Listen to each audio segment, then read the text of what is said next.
Oh, dude, what's up? All right, well, I hear you. So there's like, 20 seconds left in this one finally.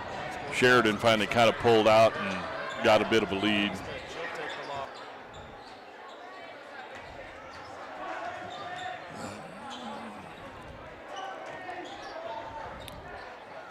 Okay. All right, so we come after the open, right? From the open, you come to us, right? No bumper, no nothing. You just come to us, and then we'll chit chat, we'll set it up, and then we'll go. Okay, we'll be back after this 60-second timeout with Wesley. So then it goes to the commercials and then Wesley.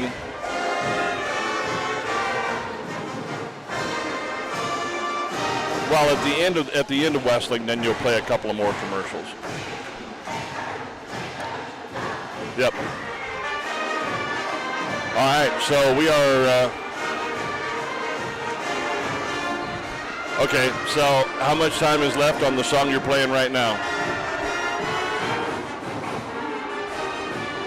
All right, let's go right after it then.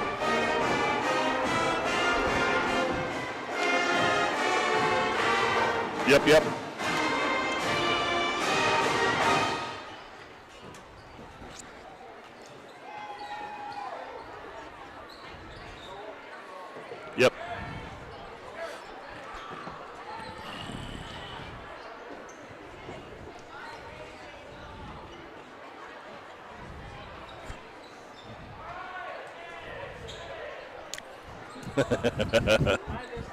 Hi, Cam.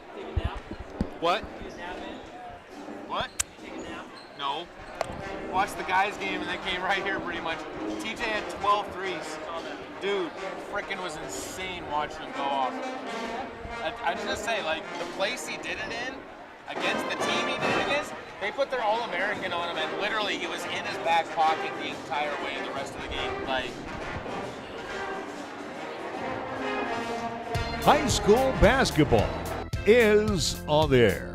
It's day 2 of the James Johnson Winter Classic as the East High Thunderbirds will be in the spotlight this evening, both the Lady T-Birds and the Thunderbirds. On tap, East High will entertain the Casper Natrona Phillies along with the Mustangs in back-to-back action. High school hoops on 1480 K-Ray is being brought to you by our fine sports sponsors. Now we send it out live to the Thunderdome. Basketball action times 2 as East will entertain Casper Natrona. The Phillies first, followed by the Mustangs taking on the Lady T-Birds and the T-Birds respectively. To bring us all the calls, let's send it out to RJ Fox and Caleb Burgraff right here, right now on 1480 KRAE Cheyenne. The Thunderbirds as the James Johnson Winter Classic. We're running about 20, 25 minutes behind schedule, so we'll be bringing you action as the Natrona Phillies will be hooking up with the Cheyenne East Lady T-Birds.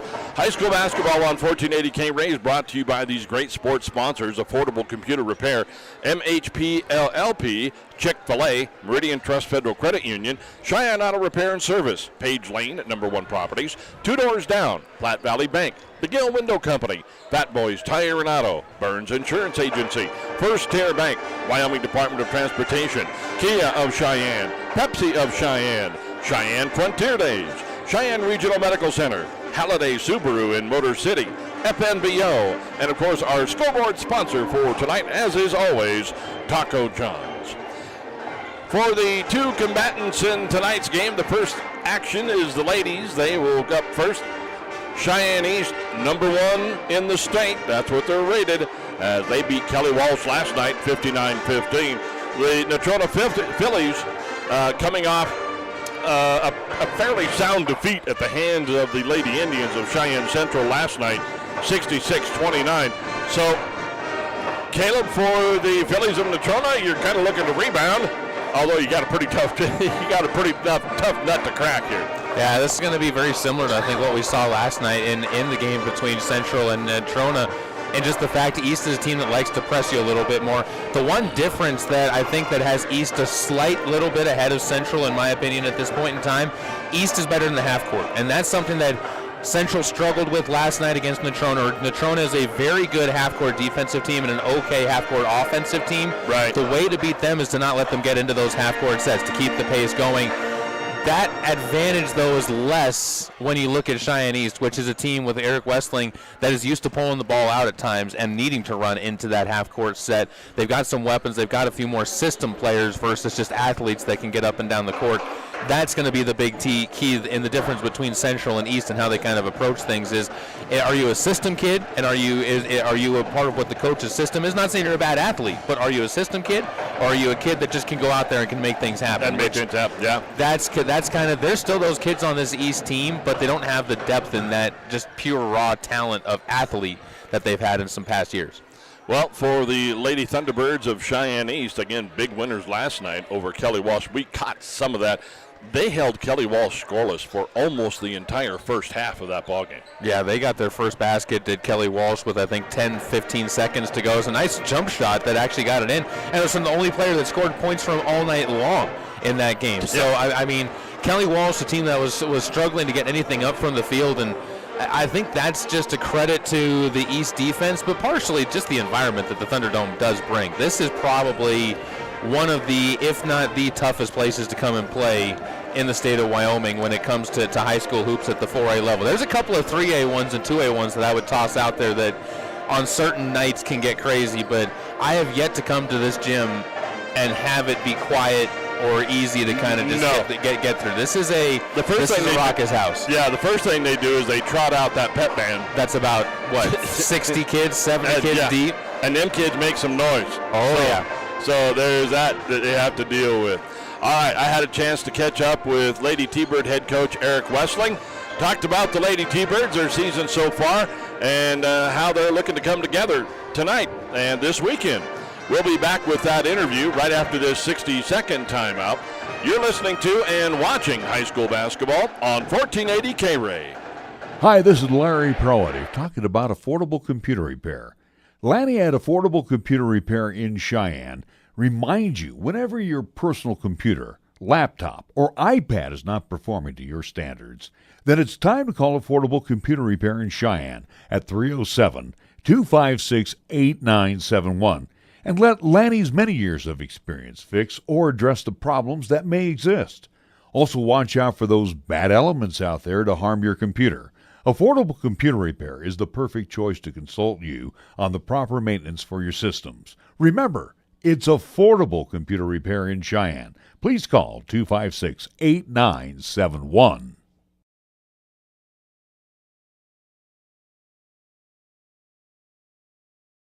You know, right now is the perfect time to start thinking about the holidays. Hi, this is Larry Proity for Gift Connections, now on eBay. On your computer, go to ebay.com/str/gift connections without the I connections and sample all of the exquisite line of Rolf Lidberg figurines and Tom-Tars that are imported from Sweden and sold here in Cheyenne and Laramie County. These are wonderful conversation pieces, or add that special extra touch during the holiday season. And they're also great gift ideas, too. Vince, the Cheyenne veteran, reminds you to order today and save 30% off your next order, and he'll deliver your order the next day. Holiday shopping is so easy when you find Gift Connections now on eBay.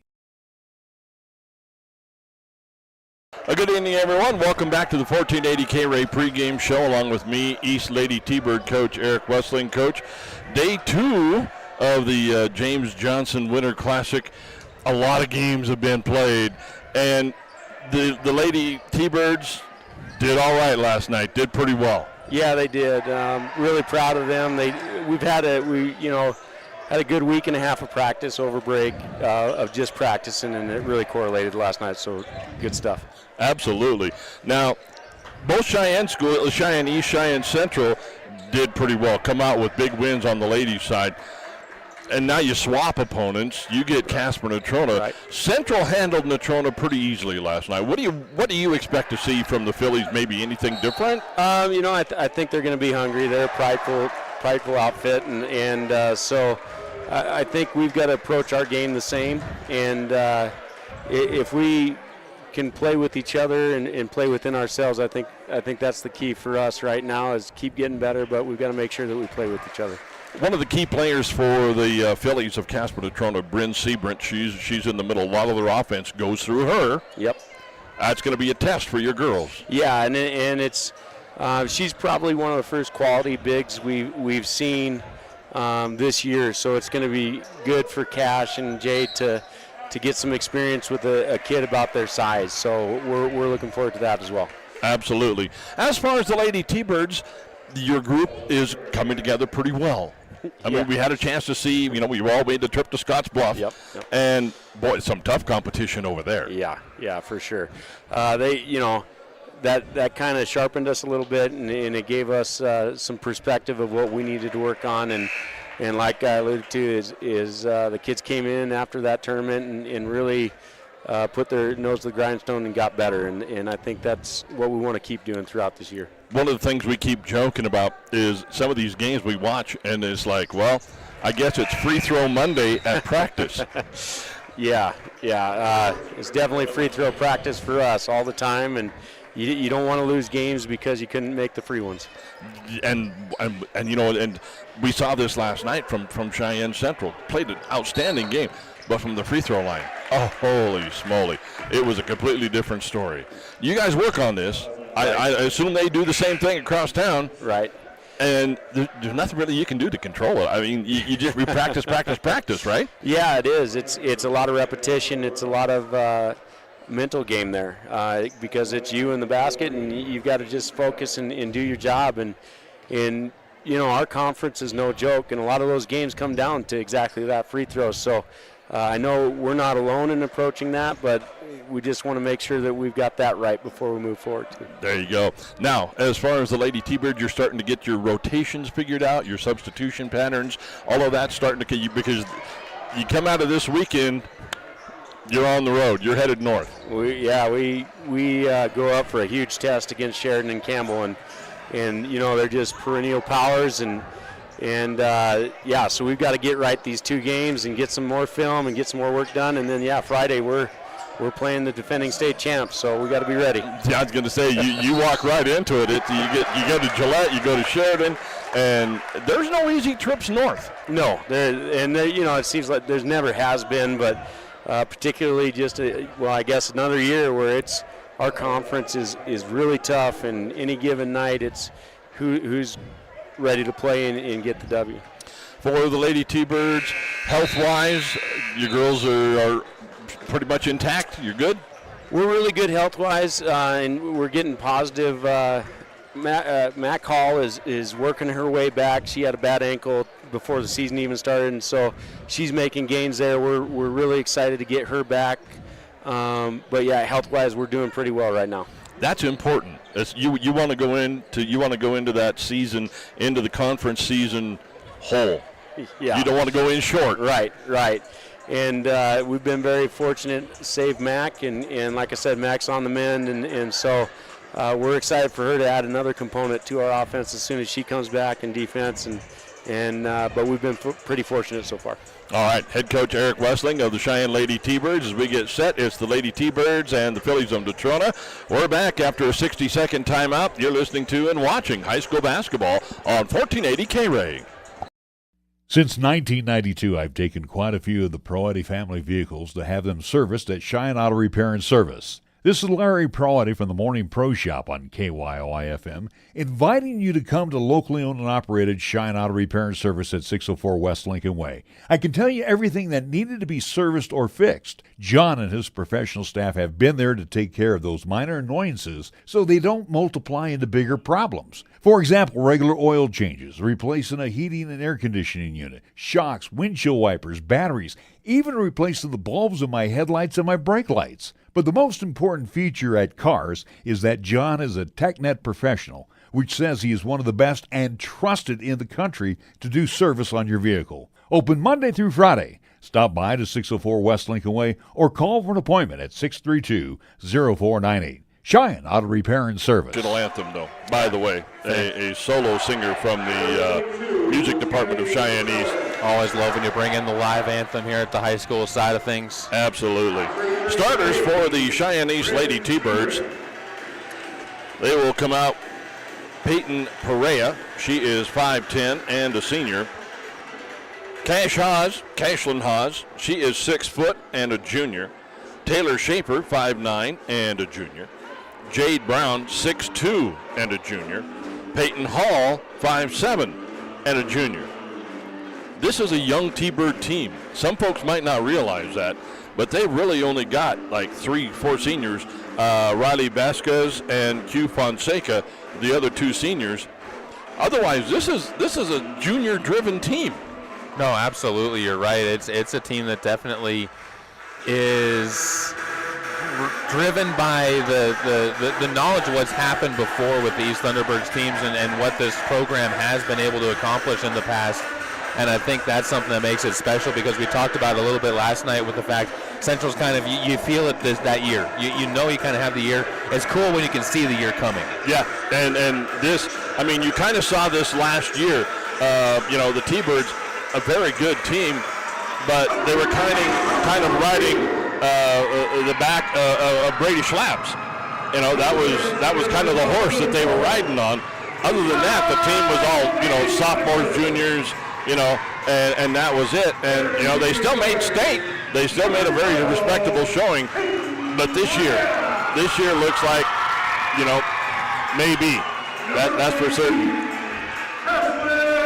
The introduction now of the players for Cheyenne.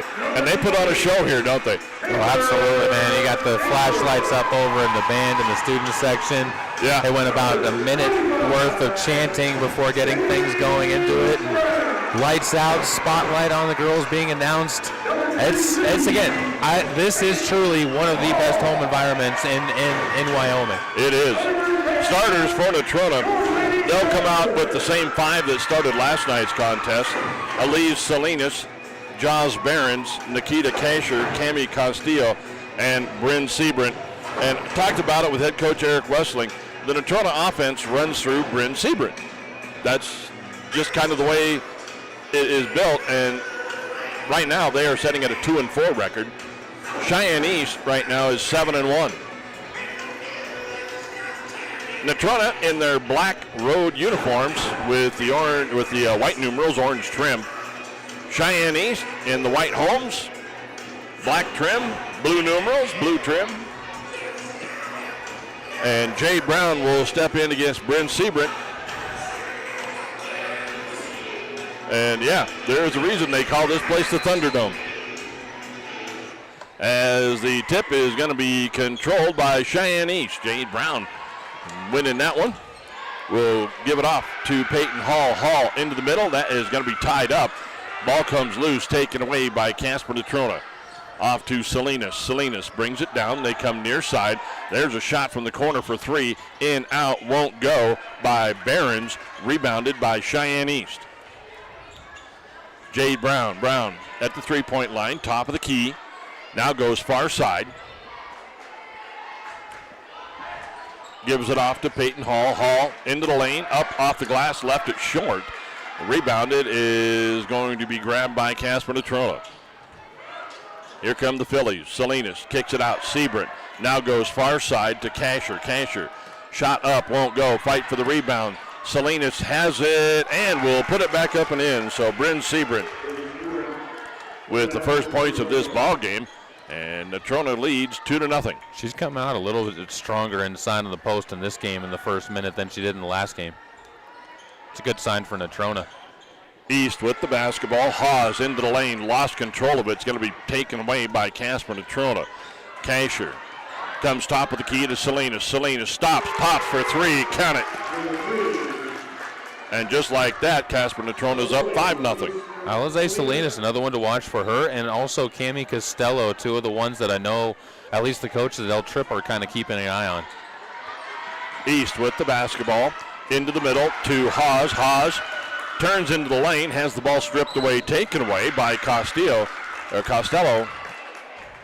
I'll get the name right sooner or later. I've got all night to do it, and tomorrow too, by the way. Ball was knocked out of bounds into the East bench, last touch by Cheyenne East, so Natrona with the ball. Side out. There go top of the key, Salinas. High in the traffic. Now goes far side to Costello. Top of the key to Siebert. Siebert from the free throw line into the corner to Salinas. Salinas dumps it into Kasher. Kasher is cut off on the baseline. Now will drive anyway. Almost lost it. Behrens is going to pick it up, and no, she will step out of bounds. So with the turnover,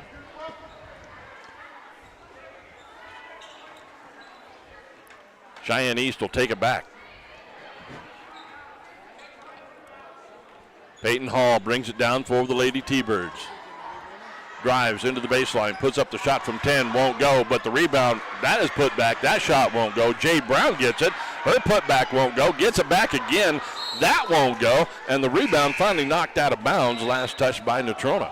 That was a good fight to get back inside on it by East, but you heard Coach Westling talk about the size differential, and that's something that's definitely making an impact on the rebound, and if not the rebounding side of things, definitely on getting some space to put a shot up.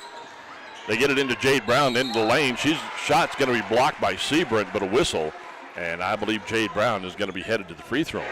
That's how you got to attack somebody like Seabrant. You really have to be able to make them move. Got to go right at him. Post. It's not even right at him. It's making them move laterally, because as soon as you get a bigger post like that moving, then all of a sudden you get them out of position and they're not able to set their feet and be more rock solid. Jade Brown finally able to get East off the snide as she sinks her first free throw. Missed the second one. Rebound is fought for. Natrona will come out with it. Casey Campbell, who has checked into the game for the Phillies.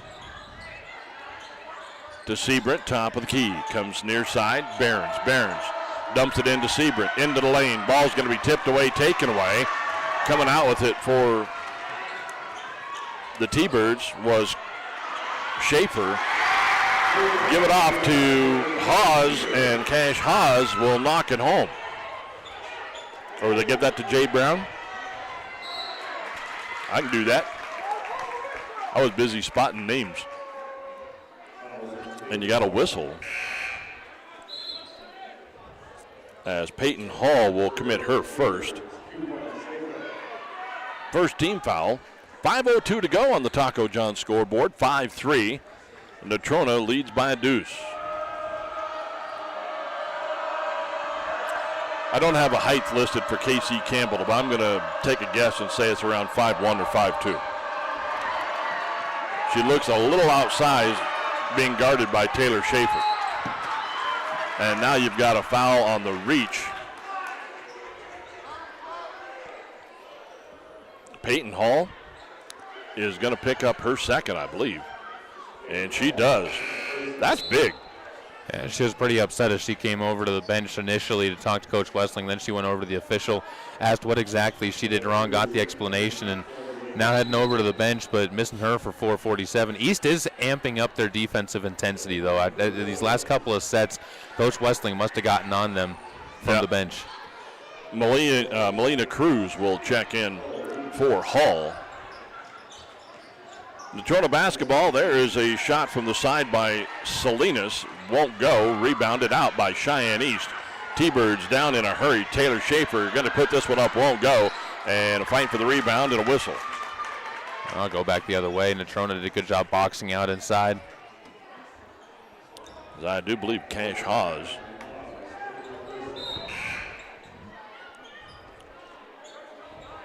So your size starting to get eliminated right now if you're the East Thunderbirds. Full court pressure they're going to apply, though. Cash Haas picks up her second. Phillies basketball, as that one is almost picked. Now it will be picked. Jade Brown comes up with the loose ball. Goes top of the key. Cruz now will set it up for the T-Birds. Comes near side. Tried to give it off to Q Fonseca, but Fonseca guarded too close. Give it back to Cruz. Cruz into the lane, lost control of it. It's going to be picked up by Casper Natrona. Campbell down the far side, gives it off to Salinas. Salinas back to Seabrant, top of the key. Working against Jade Brown, turns, spins into the lane, off the glass, won't go. Rebounded by Cheyenne East. Nice grab there by Fonseca. She'll give it off to Cruz. Cruz brings it down into the corner. Tried to dump it into Jade Brown, and knocking that one away was Seabrant. Seabrant a lot more active than she was last night. She will now come out of the ball game. Just going to say, we'll see what we can do without her on the court if you're a Natrona fan. Ella Kay Sheets checks into the ball game for the Phillies. East basketball underneath their own goal. Got it to Jade Brown. There is the give and go to Taylor. Won't go. Brown had the rebound, lost it. Now it's loose and into the band section. They're going to say last touch by Cheyenne East. Now they're going to discuss waiting for somebody to go step out of bounds and take the ball in. Oh, Q Fonseca just started on the wrong side. Okay, there we go. So it will be East basketball. Fonseca will trigger it in, gets it into Brown. Brown into the lane, up with the right hand. Rolls in and out. Heartbreak. Rebound is going to be gathered up by Natrona. Gives it off to Campbell. Campbell down in a hurry. Tried to reach Sheets. The pass is going to be over her head, but that's because it was tipped away by Peyton Perea. No, East is getting lots of shot opportunities, just not converting on any of them on their side. They're not taking their time when they get down there. Only one field goal for the Thunderbirds so far in the first 5 minutes. Emily Phelps into the ball game along with Riley Vasquez for Cheyenne East. 3:15 to go on the Taco John scoreboard. 5-3. A lot of action, not much scoring. Campbell with the basketball tried to dump it into Behrens, but pass is going to be tipped away. Last touch by Cheyenne East. So Natrona will trigger it in underneath their own basket. Salinas will trigger it in. Gets it into Rios. Back to Salinas. Salinas, top of the key. Now picks up her dribble. Now she's stuck. Finally gives it off to Campbell. Campbell on the far side, on the elbow. Looking inside. Pass is out of the reach. And loose ball is going to be kicked right back to Natrona, but a timeout on the floor. Taken by the Natrona coach just in time. With 2:52 to go in the first quarter, it is 5-3. Natrona leads by 2. We're back in 30. You're listening to and watching high school basketball on 1480 K-Ray. Meridian Trust Federal Credit Union is now offering a simple way to help make your money work for you. Meridian Trust will now pay 4% interest on their Max Rewards free checking accounts with balances up to $25,000 per month. Get all the details at mymeridiantrust.com or stop by your local Meridian Trust branch with 3 locations in Cheyenne. 4349 East Lincoln Way, 1602 East Prairie Avenue, and downtown at 2223 Warren Avenue. Right now is the perfect time to become a Meridian Trust member. Meridian Trust Federal Credit Union, where your deposits are safely insured by the NCUA. Be sure to stop in today. Jane Fox, Caleb Burgraff back at the Thunderdome, where right now the Lady T-Birds are trailing 5-3 to Casper Natrona. Philly basketball, and now the steal, the takeaway by Fonseca, gets it to Brown. Brown couldn't handle the pass. It rolls out of bounds. Going to be last touched by Cheyenne East. Both teams almost getting too far ahead of themselves in different ways. East just overrunning things on their fast breaks. For Natrona, it's they're making the passes before the person's made their cuts once they get into the half court. It's interesting, Natrona has not struggled as much with the half court press or the full court press and the pressure that East's been putting on them. They haven't had problems with it. There, speaking of, as the press creates the turnover, the pass too far out of the reach of Costello. Even that, though, was self-caused. It wasn't the press that did that. It was just rushing into the pass and not taking your time with it. The difference is Central last night was running like a 2-2-1. Right. Cheyenne East is running man-to-man. East with the basketball. Fonseca on the near side. Dumps it into Vasquez. Back to Fonseca. Into Jade Brown. Brown can't handle the pass. Going to be tipped away. Now loose ball fought for. Traveling is going to be called. Cami Costello picked it up for Natrona and then stood up and apparently drugged the feet or shuffled the feet in the process. As Bryn Seabrant checks back in for Natrona. East basketball underneath their own end, and they're up a three-pointer. Milena Cruz off the inbounds play. The trifecta gives the T-Birds the lead. And now a pass tipped away. It's going to be knocked out of bounds. Vasquez got the hand on it. So with 2:01, to go on the Taco John scoreboard. Salinas will inbound from half court, right in front of the scorer's bench. Gets it into Sebring in the backcourt.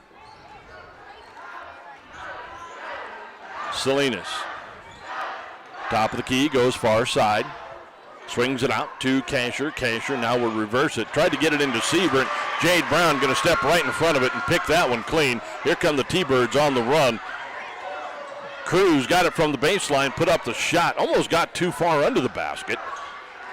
Got blocked by the hoop, the bottom of the board, and now Natrona comes out with the basketball. Salinas to Sebring for three. Short. Long rebound grabbed by Kasher of Natrona. Swings it around to Salinas. Salinas goes far side, steps in, up, off the glass, won't go. Rebounded by Cheyenne East. Lady T-Birds looking to run. Phelps off into the corner. Into Brown, in the middle, turnaround jumper, won't go, left it short. Salinas hampered that shot just enough. And now the long pass is going to be picked off by Cheyenne East. Again, they will get it into Fonseca. Fonseca's shot won't go, but a whistle. Just a breakneck pace there for a little while. And you are starting to see now that length from East is starting to pay more dividends as the Phillies get longer and longer between their last basket. They were up 5-0, remember. Now, right, all of a sudden 6-5. You haven't scored for about 5 minutes or so. Now you're starting to see the mental side of things start impacting Natrona, and that's even adding more to the pressure that East can bring. So Q Fonseca at the line misses her first shot. Gets another one. Ooh, that one does roll in to make it 7-5. T-Birds up by 2.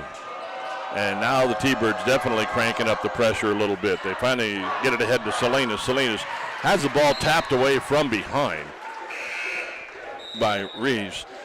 And here's what East is doing with that press.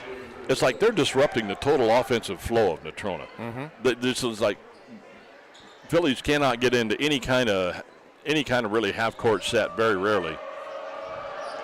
They get it into Costello. Costello, this one is going to be high up off the back of the board, but grabbed on the rebound by Q Fonseca. Fonseca brings it down with the left hand, shoots it into the middle to Cruz. Cruz cross-courts this one to Schaefer. Schaefer off to Fonseca.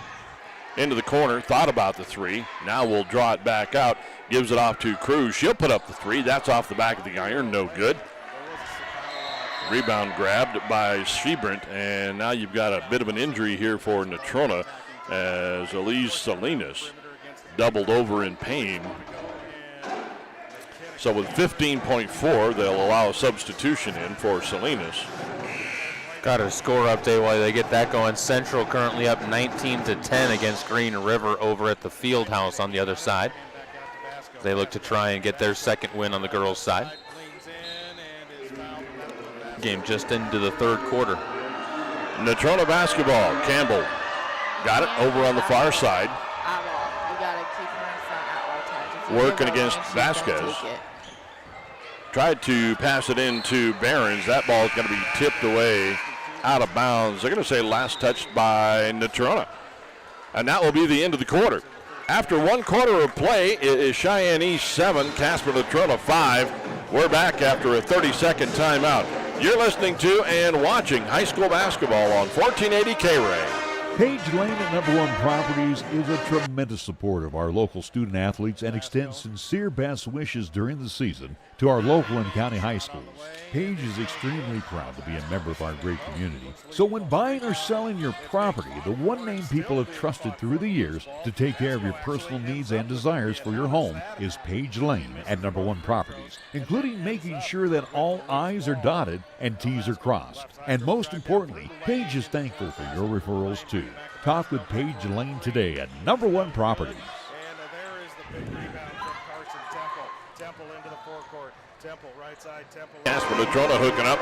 Don't forget we've got basketball on tap again tomorrow. As I believe the game times are like 3 o'clock and 4:30. 3 and 4:30. As once again, we'll catch this Casper Natrona teams, both of them.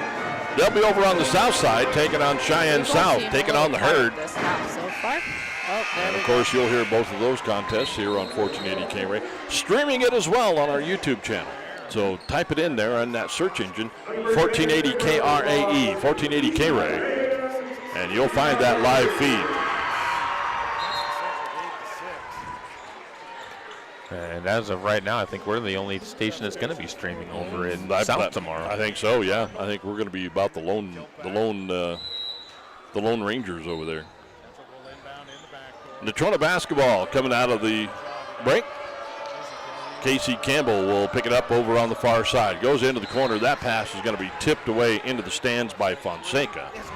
Last touch by East. And that's what I mentioned. It's like Natrona just trying to make your just basic passes. And East is like right there in their face. So side out. Phillies do get it in. They get it into Seabrant. Seabrant brings it around to the near side on the elbow. Backs it out to Campbell. Now down into the corner to Kasher. Kasher tried to get it into Seabrant. It's going to be tipped away. Now it will be taken away as the pass to Brown is going to be picked off. That is picked off by Costello. She goes up and is going to be fouled by Jade Brown. Defensively, Costello's, that's where she makes her biggest impact because she's gotten at least 3 steals so far in this game off of Cheyenne East. Is one of the reasons why the guards haven't been able to get as loose as they have in previous games for East. First shot is no good. That's the thing about it is this Natrona team is a lot of players that are really, really good on one side of the ball and trying to find a way to get. It's kind of like having 2 defenders and three attackers on hockey. You know, I mean, you got to choose which one's specialist. You got to go through. You got to have more than one of the other on the ice at the same time. Same thing in basketball for Natrona. East down in a rush, got it into Brown. Brown will kick it up and into the lane. Dops it off to Cruz, and Milena Cruz will put that 10-footer up and in. The East lead now 9-6. Cruz starting to find her bottom of the net, and East is starting to find a rhythm now. Cruz now with 5. Kasher got that one into Sheets. Sheets' shot was not good. Fight for the rebound and a whistle. Jade's going to come away with this one, and not the foul. She got the ball and ended up getting reached out and grabbed onto. Ella Kay Sheets will pick up her first for Natrona. First team foul this quarter. East will inbound Cruz across half court, down into the corner to Perea. Now they'll kick it back out. Give it off to Fonseca. She'll drive up off the glass, won't go. Brown fighting for the rebound, can't come up with it. Natrona's got it. Costello will power it away from everyone and will bring it out over half court. Swings it over to the near side to Seabrant. Seabrant down into the corner to Campbell. Campbell comes up on the wing, trying to get it into Seabrant. Finally does, and Seabrant with a nice drop step will put that one up off the glass and good. Yeah, she I think she was the one telling Campbell not to get the ball down to her for a bit until she got in the perfect position, and the back gate just swung open. 9-8 as Brown into the block. She will put it up, won't go. Seabrant bothered that shot a little bit. Head to head from 2 really good players with post moves. Natrona with the basketball. Kasher down into the corner. Gives it off to Sheets. Sheets. And now, a travel. Yeah, she took that back foot up before she took that step forward or put the ball down to take that dribble. That's a tough turnover if you're Natrona. But if you're East, the crowd's making just as big of an impact in this game as anybody else is right now, because every time East needs a little bit of a push, you hear that student section making a little bit of noise. It's an educated crowd here at East. Now, not only the but it's the students, it's the band. Oh, the band, they get into this stuff.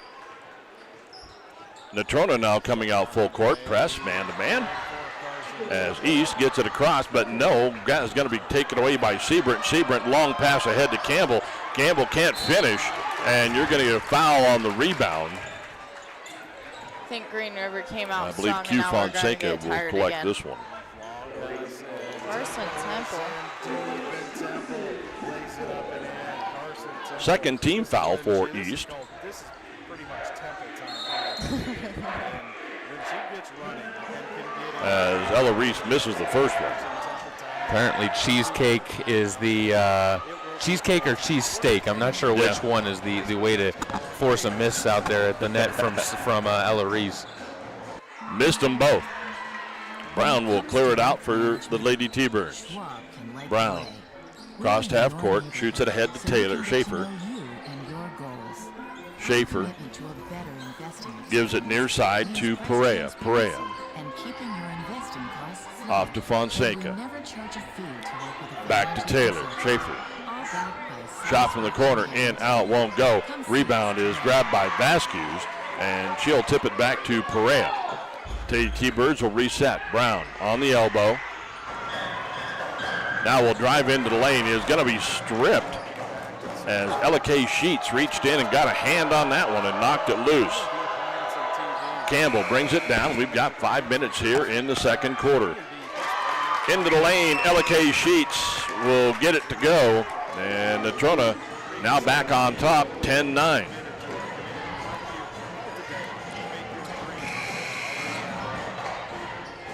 Schaefer with the basketball, drives into the lane. She's going to be tied up. Or rather, that is, that's Schaefer. They called a foul on Sheets. So Ella K. Sheets picks up her second.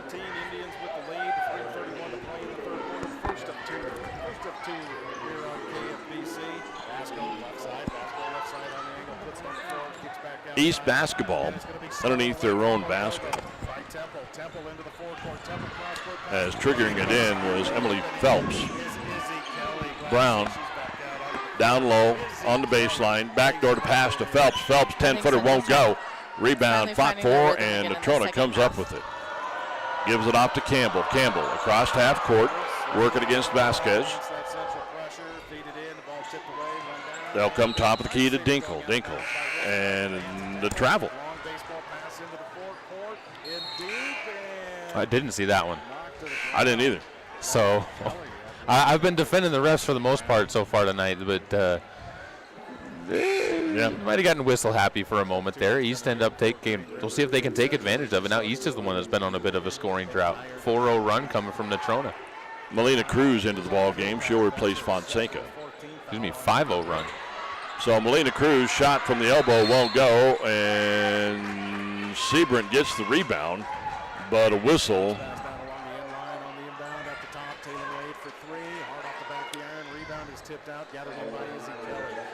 Riley Vasquez picks up her first, third team foul this quarter. As again, working against the full court pressure. Natrona gets it across half court into the hands of Behrens, who will lay it up and in. And that's the downside of that press. If they successfully break it, it's generally an easy bucket.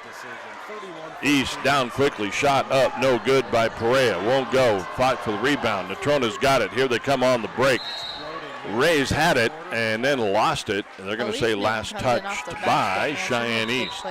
That's something that's funny about the way this game's played out, as we talked about it, how East had the better fast break game and transition game, and Natrona had the better half court. It's really been the opposite of that. Natrona hasn't looked great in the half court, and East has looked not great in the fast break in terms of finishing. 12-9, Natrona leads.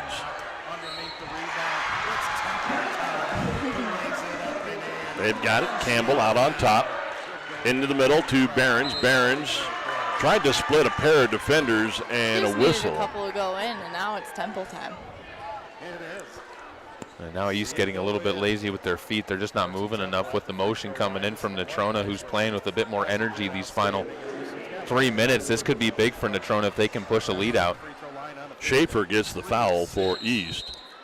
And now you got a timeout. Casper Natrona.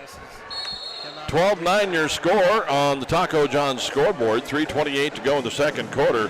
Phillies lead. We're back in 30. You're listening to and watching high school basketball on 1480 K-Ray. She shoots. She scores. It's nothing but net. For your family dinner tonight at Two Doors Down. Two Doors Down is perfect for the active family with an expanded menu featuring Cheyenne's favorite gourmet burgers served with bottomless fries to your favorite platters, pastas, pizzas, salads, a full kids menu, and much, much more. It's Two Doors Down. For a complete menu and specials, go to twodoorsdown.net. Two Doors Down, 118 East 17th Street. Flippin' great burgers since 2009. R.J. Fox, Caleb Berggraf. You would not know, 24 hours ago, East was just absolutely thrashing Kelly Walsh, 59-15.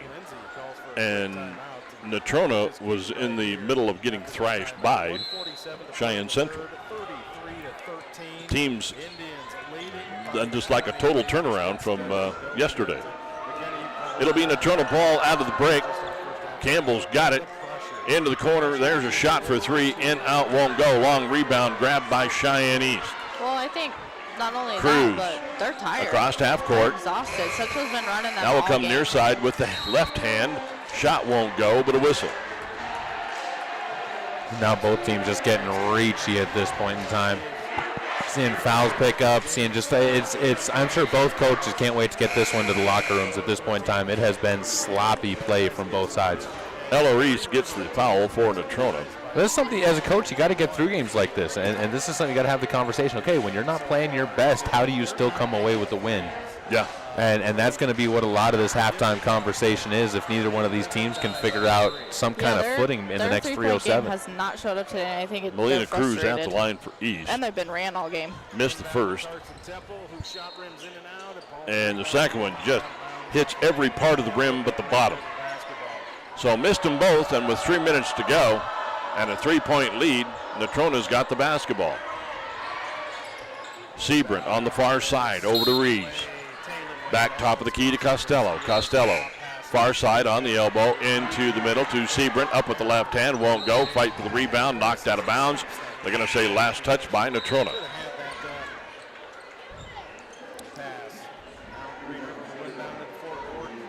Q Fonseca back into the ball game for Cheyenne East. She'll replace Peyton Perea. Eric Westling trying to find a combination that's got some pop. Elite three-point team either. Fonseca, far side, tried to dump that one into Brown, and too far. Pass goes out of bounds. They're going to say last touch by. Yes. They're going to say last touch by Cheyenne East, yeah, because the pass from Fonseca went right over Brown's head. Well, I think they were checking to see if it wasn't tipped on the way out of bounds by the player that was guarding Q. Natrona gets it into Seabrant. Seabrant in the backcourt. Just tried to hand it off and stepped right in front of it was Jade Brown. Tried to just kind of underhand shuffle it to Campbell, but lost control of it, and East will come up with the basketball. Side out, Fonseca will trigger it in. She'll get it in to Cruz. Cruz, top of the key. Drives, puts up the one-hander. Good. Cruz has been the bright spot so far for Cheyenne East. He got 7 of their 11 points. Now almost got a steal. Now does have a steal. Gives it off to Fonseca. Fonseca, near side on the baseline, looking inside, gets it into Brown. Brown working against Seabrant, into the lane, kick it out. There's a wide open three, missing everything was Cruz. I think, like you said earlier, they're just trying to get too the good feel about over what she was doing. For both teams, but I think Zane Lindsay did a great job of Heat recognizing. checking. Well, okay, you got cold. So we can't get in front of Isabella that Vasquez, motor so we're gonna runs, go full court it's like press. real hot and cold. And there's no warning as to which one you're going to get. Natrona with the basketball. They get it over half court. Break the press. Campbell, top of the key, comes near side. Costello. Costello gives it off to Kasher. Kasher lost control of it. Ball dribbles out of bounds. And the turnover will give it back to Cheyenne East. 1:35 to go on the Taco John scoreboard. 12-11. Natrona still leads by 1. Cruz will bring it up for the T-Birds. And her pass is going to be picked clean by Seabrant, who saw that one coming a mile away. Gives it off to Costello. Her shot won't go. Sebring will get it and put it back up and in.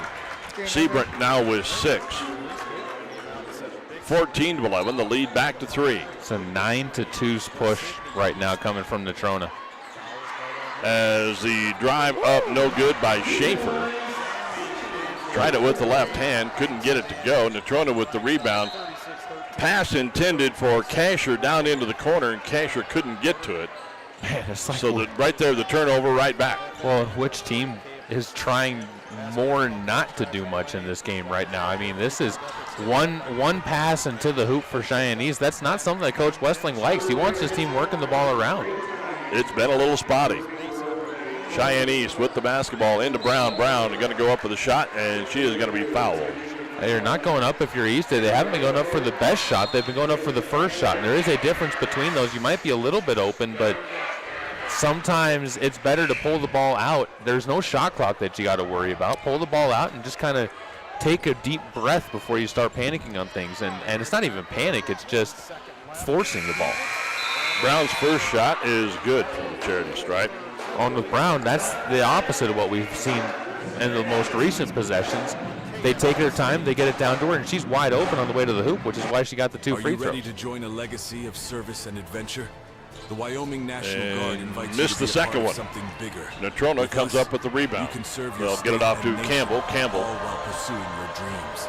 In the Wyoming National Guard, we ride for the brand. and across fly half for the court, brand. dumps it off to Embrace the Costello. opportunity. Costello, top of the Make a key, part-time hands it off to commitment. Kasher. Become a Kasher guardian of Wyoming's future.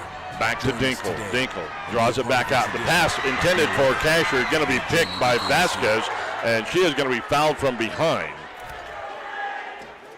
Regardless, it's going to be free throws. That's going to be the 5th team foul against Natrona. So Campbell will pick up her first. That's the 5th team foul, so at least for the next 22 seconds, Cheyenne East gets some free throws. Well, I think the fact that it's free throws is all that's keeping that one from turning into a possible intentional. First shot up, no good by Vasquez.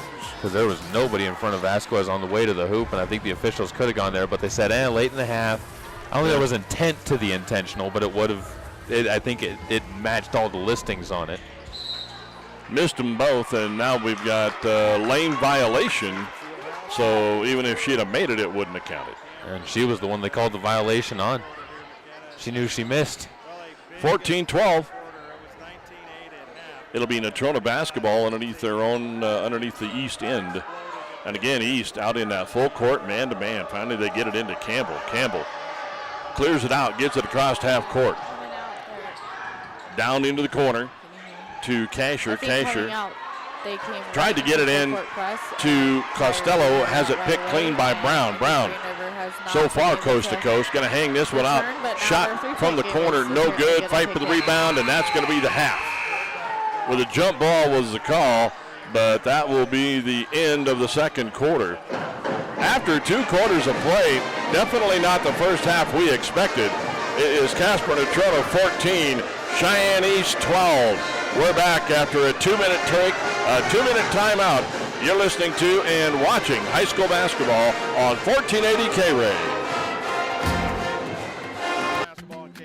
Community is caring. Hi, this is Bobby Jo McGraw, and at Platte Valley Bank, not only do we provide a variety of financial services, we also provide leadership and volunteer time to support many community activities. We give our time, talent, and resources to help local organizations that have an impact on our friends and neighbors. Together, we can make a difference. Platte Valley Bank, you belong here. Platte Valley Bank, member FDIC.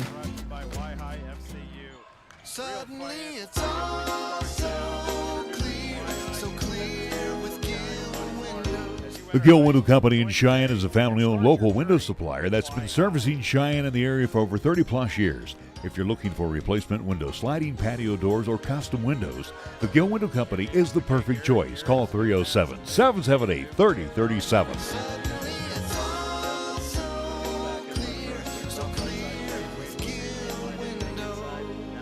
At Fat Boys Tire and Auto, our business is about more than just selling tires and fixing cars. We believe in faith, family, and community. The Fat Boys family has been serving Wyoming and Nebraska for over 50 years. And 3 generations later, our values have never changed. When you need tires or auto repairs, Find the Fat Boys, and we'll treat you like family.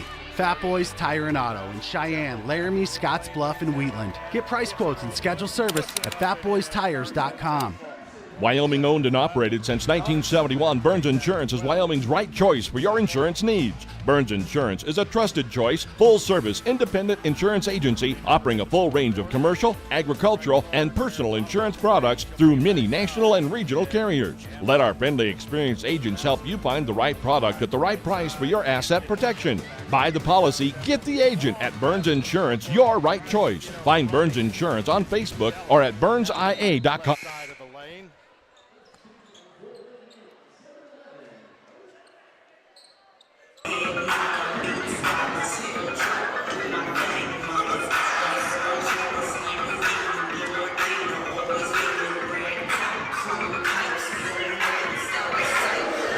R.J. Fox, Caleb Berggrant back at the Thunderdome as Cheyenne East right now trailing 14-12. Not the first half we expected. Offensively, not impressed by either team right now. No, it's been a struggle trying to get the ball up into the hoop and trying to get it to stay in the hoop has been the biggest thing. But it's just been a matter of rushing them. Both teams are getting good looks inside. I think the score is actually indicative of how competitive the game's been. It's just finishing the shots once you get them inside there. Yeah, that's been the tough part. Scoring for the East Thunderbirds, Melena Cruz has got 7. She leads the Lady T-Birds. Q Fonseca with 1, Jade Brown with 4. That's it. They got 12 points. They are 3 for 10 from the charity stripe in that first half. Scoring for Natrona, they're being led by Bryn Seabrant. She's got 6. Then you got Salinas with 3, Barons with 2, Sheets with 2, Costello with 1. For Cheyenne East, a couple of players picked up early fouls. Cash Hawes with 2, Peyton Hall with 2. Those two not being in the game, I think, changed the complexion a lot. No, I absolutely do, because all of a sudden Natrona's size inside was able to intimidate and push around, especially when you ended up losing Hawes inside. Cashman's really, Brown is your tall and kind of quick post, and Hawes is kind of your tall and more strong and physical post. And when you lost Hawes, that suddenly allowed for Seabrant to really be able to focus on Jade Brown. And in a one-on-one on those two, they're both going to be on varied ends of the spectrum in terms of Jade's going to be able to beat her moving laterally, but Seabrant's going to be able to beat Jade physically down low in the post. It's nothing they either do wrong. It's just that's the type of games they're so well tuned on those sides of things. So getting Hawes back out there, keeping her out of foul trouble is going to be very important. I'm also curious how much the officials tighten up on this one in the second half in whistles, because they started blowing the whistle a lot there at the end of that first half. Yeah, towards the end of the first half, they started cranking things down a little bit. You saw several fouls, and players are going, what? What? And coaches are going, what? What? Foul problems, really, other than Hawes and Peyton Hall, that's really it. I mean, you got a bunch of players with 1. For Natrona, L.K. Sheets has got 2. Bryn Seabrant's got 2. That could be later on in the game. Yeah, and she got 6 points, but 2 personal fouls. 2 personal. Okay, fouls. My bad. I was like, so really, if they, and really they tried to take it to Seabrant down in the side, but as you mentioned, Jade Brown just can't outmuscle him, and that's kind of what it came down to. Is they would try to get Brown down into the low block, and Seabrant would just kind of pushing her out. So that one, tough game. 12-14, that's your score at the half. We'll be back with more from the Thunderdome as the Lady T-Birds looking to gear it up a little bit here in the second half. We're back after a 2-minute timeout, a 2-minute break. You're listening to and watching high school basketball on 1480 K-Ray. At First Year Bank, we strive to keep it simple. We offer great rates on a variety of CDs, and we don't make you open other accounts, or be a new customer, or use your debit card 12 times a month, or have a direct deposit to get them. We leave that nonsense to the new big green bank in town, or some colorful credit union. At First Year, we simply invite you to come on in and call either of our 2 Cheyenne locations and get a great rate on a CD that fits your needs. Simple, the way it should be. First Tier Bank, 1508 Stillwater Avenue, or 18th and Cary in downtown Cheyenne. Member FDIC. And at the free throw line. Whether it's snow, sleet, or ice, winter weather can cause extremely dangerous road conditions. Preparing yourself and your vehicle for winter weather is key. If you're stopped or stalled in wintry weather, stay focused on yourself and your passengers, your car, and your surroundings. Stay with your car. Let your car be seen. Be mindful of carbon monoxide poisoning. Don't run your car for long periods of time with the windows up or in an enclosed space. You know the rules. Do not text or drive distracted. Obey posted speed limits and always drive sober. Both alcohol and drugs can impair safe and responsible driving by affecting things such as coordination, judgment, perception, and reaction time. And remember, always wear your seatbelt. Paid for by Federal Highway Safety Funds. No reason to slow down now. The new 2025 Kia K5 is here at Kia of Cheyenne. I'm AJ Miller, and the new 2025 Kia K5 now has a larger, more powerful standard engine, or add a turbocharged engine with 290 horsepower. Get standard remote start and climate control, or go for all-wheel drive, heated seats, and steering wheel to be ready for any season. Kia of Cheyenne gives you more value for the money. Call 775-0123 or go to KiaofCheyenne.com and we'll make it easy. Now I got a little hit back. That's the sound of a Mountain Dew. And that's you enjoying its refreshing citrus kick. That's a cool breeze suddenly whistling through your hair. Whoa! That's you realizing you're now on a mountain. This is epic! That's you stating the obvious. That's you stepping up to the plate.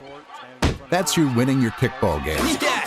Let's go! That's you taking another sip of your Do the Do. There's an air ball up and over the rim. Back at the Thunderdome, being entertained by the East High Band across the way. They're a good sounding group. They are nice. They're a lot of fun. Coming up after this ball game, of course, we'll have Cheyenne East, the T-Birds, taking on the Natrona County Mustangs. Boys action. Caleb, you'll have the call on that. Yeah. East boys looking to try and bounce back after a loss last night to Kelly Walsh. Actually, Casper swept Cheyenne last night. Natrona got their first win of the season, so it'll be curious to see. They looked really good on defense against Central, and that's going to be a big key for East to try and solve that riddle, because I don't know what changed about Natrona from their first 5 to now, but that's not a team that looked like they should be 0-5. No, we watched that game in the field house last night, Colin, and we're looking at that, we're watching that game, and you're going like, who in the heck have these guys been playing that they're 0-5? Yeah, that's they must have been playing 6As and 5As down in Colorado is the only thing you can think of, or playing some of those top schools from Kearney like we saw over there in the open tournament, Rapid City. I mean, that was impressive. It's almost, if you looked at the records, you would have almost flipped with the way that the end score of that boys game was. But the big kicker on this one for the East boys, they play at a very different tempo than Cheyenne Central does this year. Cheyenne Central averaging, I think it's 46 points a game, 48 points a game. Cheyenne East is averaging over 60 points a game. So you're talking about a team that's going to want to push the pace more than Central did last night when it comes to getting things up. But on the same side of things, Cheyenne East also is giving up 60 points a game. So you're talking about a team that could see just as much success come from the positive that they bring in East as the negatives that can come with that positive that East has. All right, as we get set for the second half of action, we will update you, because I know everybody's watching and listening to us, but might have an interest in a football game going on right now. Ohio State leading Texas 14-7. That game just going into the third quarter. And we do have an update. It is 41-27 Central over Green River right now over from the field house. Well, the Lady Indians looking pretty good right now. And there's tournaments like this, and you talk to the coaches, they could do a ton of scouting in 3 days. Oh, yeah. I mean, you got both the Casper schools down here. Both Gillette schools. Sheridan. Riverton. Yeah, so you're going to see a lot. It'll be East basketball, as the Lady T-Birds will now be going left to right across your K-Ray radio dial. And it will be Perea, Haas, Schaefer, Brown, and Hall, the same 5 that started the ball game. There's Brown from the arc. Got it. Jade Brown with the trifecta. Cyber a little slow getting out there to guard her, and Brown just said, okay, I'll shoot it. That's where Brown's speed, kind of athleticism comes to her advantage. And right away. On the floor. Flying Yeah. across, rebounding. Oh, that's Peyton Perea. Okay, I was thinking, holy smoke, don't tell me Haas got number 3 already. So Peyton Perea picks up her first, and the first team foul for Cheyenne East this quarter. Natrona to inbound underneath their own basket. Kick it way out on top to Kasher. Seibert, she'll take the long jumper, won't go. Rebounded by Cheyenne East. Tried to respond big for three, couldn't quite answer. Schaefer down in a hurry, up with the left hand, good. So Taylor Schaefer, who was totally absent in the first half, gets her first 2 of the game, and now the turnover, taking it away is Hall. Hall with the nice pickpocket, kicks it back to Schaefer. Brown again at the arc.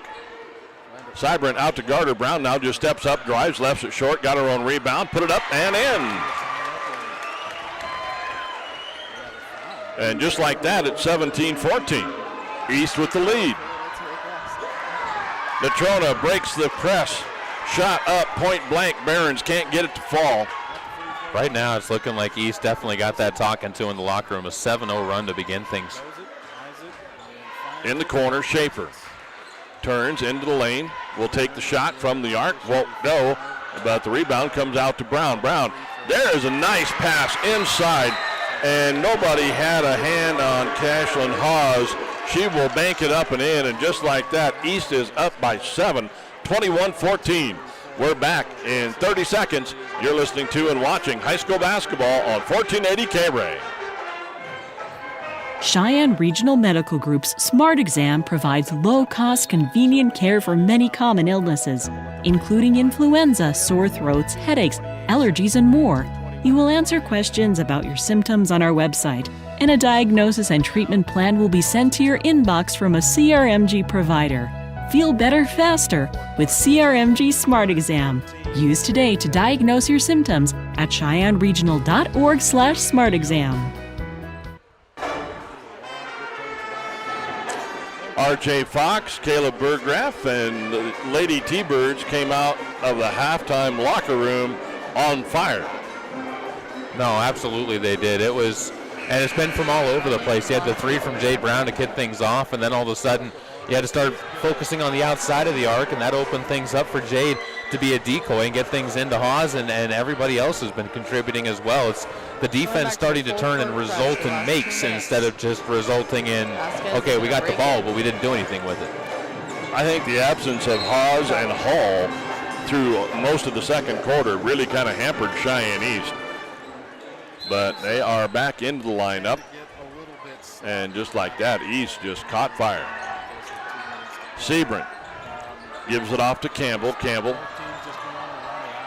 falls down on the dribble, lost the dribble, stepped out of bounds as she was driving against Peyton Hall. So with the turnover, East will get it right back, right in front of their own bench. Hall, near side on the elbow. At the free throw line, drops it for Schaefer, over to Brown. Brown, top of the key. To Hawes. Back to Hall. Hall. Which is to better, Brown, 8-footer, in, 2? out, back in. Welcome to the Cheyenne Vision Clinic. With an extensive selection of frames and the latest styles. And Jade Brown was 7 here in the third quarter. Eyewear Studio. Natrona again back in a hurry, and you're going to get the foul here from behind as Peyton Perea Doctors and staff you know got and beat on the trust. pass, tried to Dedicated play a to little helping you catch-up see clearly. and get the block from Call behind, but that 634-EYES never for an works appointment out. today and Well, see they the really difference had at already Cheyenne caught the Vision Clinic. Natrona player underneath the basket as Jaws Barons was not in a good position to take the shot. No, she was actually too far under. So Barons misses the first. 11-0 the run to start things off in the third. Q Fonseca will check back into the game for East as she'll replace Perea.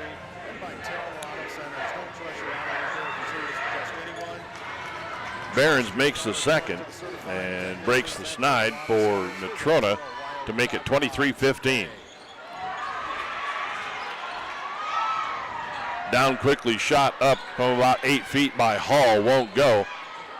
Rebounded by Sebring. Ahead quickly to Campbell. Campbell dishes it off into the corner. There's a three-pointer from Behrens. Good. That was important. If you're Natrona, you need to do something to see something from the field go down. 23-18. Hall with the drive is going to be bumped and will draw the foul. 45-28, and I don't think Clint Landon is too happy that Central is still pressing up 45. That one going to go on Cami Costello. Just till the end. Her first. Team's first this Just quarter. till the end, or maybe they have been breaking. East will trigger it in. They get it into Haas. Haas to Fonseca. Back top of the key to Haas. Haas back to Fonseca. To Brown. Brown looking for somebody. Lost it. Not knocked loose. And now she'll be fouled from behind. That could be big. That could be 3. And it is on Bryn Sebring. They'll sub her out for a bit. Sheets will come on and take some time on the court. I think we're about hitting the normal time when you see Sebring subbed out. So yeah, curious to see how long her break on the bench is. Fonseca with the basketball on the baseline. Kicks it out. Now they'll kick it back into Brown. Brown can't get the short jumper to go. And the rebound is going to be grabbed by Sheets, Elike Sheets. Tried to outlet the pass to Kasher, and Kasher had it go right through her hands, right into the cheerleaders.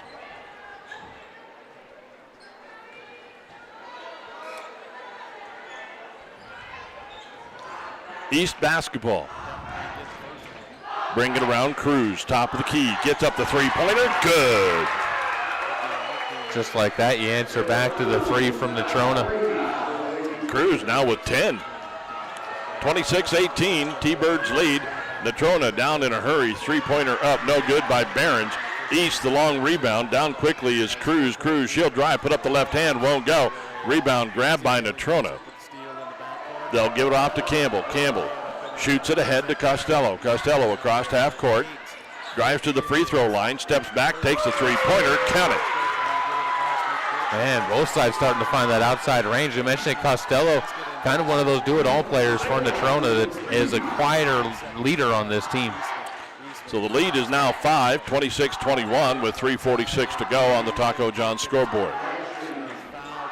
Brown, top of the key, dumps it inside to Haas. Haas up with the left hand, good.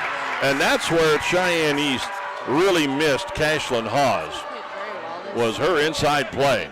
Natrona down quickly. Kasher gets it across half court. Now we'll kick it out to Costello. Costello dishes out for the 3 from the side by Behrens. Won't go. Long rebound is going to go outside. Last touched by Natrona.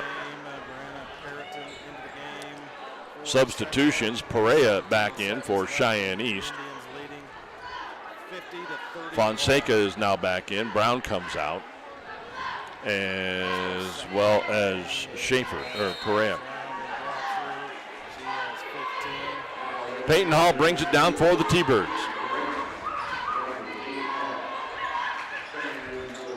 Goes near side as they dump it in. Nice grab there by Perea. Dish back out, shot up for 3, no good, but the put back the rebound by Cashlyn Haas. And Haas now with 6 points here in the third quarter. Matches a game high lead of 9, 30-21. And a lot of bumping out on top as Q Fonseca going on with Casey Campbell. And I will give Campbell her due. She is quick and a pretty decent ball handler. So it will be side out as Fonseca picks up her second. They get it in to Campbell. Campbell, top of the key. Now will drive and dumps it for Reeves. Shot up off the side by Sheets. Rebound is going to be knocked out of bounds. Last touch by Natrona. A stroke is a physical event and an emotional event. It's our job to encourage them when Conference they are down. play starts next weekend. Really focus on individualizing everything to that specific 2:29 to go. From us. You need people to care. Third quarter, You need people East around you. leads by 9. Top of the key, Fonseca. Fonseca tried to shoot that one in. Ball's going to be knocked loose and tied up down on the floor. Multiple players. They are going to give this possession arrow pointing for Natrona. Nikita Kasher comes in. She'll replace Costello. We hold ourselves responsible for the services we provide to our people every day. Our reputation precedes us. Campbell with the basketball. Gets it over half court, gives it off to Dinkle. Dinkle right down in front of the Natrona bench. Ball is going to be tapped out. And last touch by East. Dinkle guarded by Perea. As it'll be side out right in front of the Natrona bench. They get it into Campbell. Campbell cross courts this one. Too hard for Sheets. Going to be taken away by Cheyenne East with the basketball's Hall. Each of these rules when applied can help you win. Into the corner. Had to pick up her dribble. Boy, nice pass, nice catch there by Hawes. And a whistle on the play. This one's going to be on the floor, though. They're not going to give her the benefit of the doubt of trying to get the shot up. Hawes was just continually in motion down there in order to draw the contact. That'll be against LK Sheets. That'll be her third. Back to the central Take notes. Don't ever get planted too much if you're down in the post. When you stop moving, that's when the defense can get settled and be set. Doesn't mean you got to make big movements, but just always kind of be active and ready to make that move. Cheyenne East basketball underneath their own end, and now you'll get a kick on the inbounds pass. High school basketball on KFBC is brought to you Peyton by Hall Platte trying Valley to trigger Bank. it in. Platte Valley Bank takes care of all of your online So personal T-Birds and will business reset. banking needs with ease. Give them a call Hall. or visit pvbank.com, and by Pepsi. Now we'll Pepsi, just kick supporting it our back. local Now they'll kick it area right youth back into sports Hawes. and the Hawes, young athletes point blank, who gets it to go. participate in Cashlin Hawes with 8 points here in the quarter. And time to select an As eye-opening Natrona play of the game. trying to And, break we the had press, quite a pass few too hard highlights, for and, Barons, our is going to eye-opening go play into of the game Cheyenne East is brought bench, to you or by band. Cheyenne Vision Clinic. Natrona just 7 points so far in the quarter and 20 points in the quarter for East already. This has just been really fun to see East just taking control of the game. Yeah, they just exploded coming out of halftime. They took off, and Natrona didn't know what hit them. 1:40 to go on the Taco John scoreboard. 32-21, East with the lead. As Hall will drive to the baseline, put up the shot, won't go. Rebounded by Natrona. Lady Mustangs down quickly. Costello puts up the left-hander, won't go. Rebound going to be grabbed by Dinkle. She'll score, and she'll be fouled. The game, and it is presented by First Education Federal Credit Union. And didn't quite have. Well, the that being said, the Phillies, they're still in this game right now. Temple Riley time, Vasquez Temple, our player picks of up the foul, and Dinkle will go to the line with a chance at the old-fashioned three. Yeah, she ended up unofficially with the 18. The cheesesteak didn't work that time. Nope, didn't work that time. Our First Education 32-24 leads Whittle to 8. And just take a quick look at some final Top of the stats key, here. Schaefer. Final Schaefer stats are brought to you by gives it off to Perea. the Gill Window Company. As again, East and now these doing a are lot very better at ball unofficial movement. stats. Brown McKay down in the Garrett corner to sets, Vasquez. Elizabeth at Swings it back on top, Fonseca. Fonseca with the left hand gives it off to Brown. Brown out at the three-point arc, gives it off to Schaefer. Schaefer, top of the key, dumps it into Brown. Brown, triple team, gets it up and in. Jade Brown at 6'2", easily the tallest girl on the floor. And the lead is now 10, and Natrona turns it over on the inbounds pass with 45 seconds to go. Turnovers are killing Natrona in this quarter. Indians in 4, Green River. Good defensive job there by Cheyenne East. She scored 16 of the T-Birds again to trigger it in from the far corner. They'll get it in to Vasquez. Schaefer down into the corner. Back to Brown. Out on the elbow at the three-point line. Thought about driving. Now we'll give it off to Perea. Perea, they dump it into Brown again. Brown down low in the blocks. Dumps this one off to Schaefer, and Schaefer will drive and score. Man, nice court vision there by Brown. Underhanded pass. Great job of finding the cutter to the lane. 36-24. The lead's 12, and again, Natrona turns this one over. Coming out with the loose basketball for Cheyenne East is Vasquez with 5, 4, A three-pointer at the buzzer. Count it. Q Fonseca drains the three at the buzzer to make it 39-24. We're back in 30 seconds. You're listening to and watching high school basketball on 1480 K-Ray. Power your adventures with the all-electric 2024 Subaru Solterra. It has the rugged versatility of standard symmetrical all-wheel drive and 8.3 inches of ground clearance. It's the most advanced Subaru ever with our latest safety technology and zero emissions. The 2024 Subaru Solterra. Love is now electric. The all-new Subaru Solterra with prices starting at $46,340. See dealer for details. Come in now for the Subaru A Lot of Love event. Experience the holiday difference at Holiday Subaru. Being game day ready means bringing the die-hard passion. All in, all the time. And now you can show your Cowboys pride everywhere you go with the Cowboys Visa debit card. Free with FMBO free checking. Gear up, game on, and give it up for the Pokes every time you pay. The Cowboys Visa debit card, only at FMBO, the bank of the Cowboys. Bring it. Get yours today at fmbo.com/Cowboys. Member FDIC.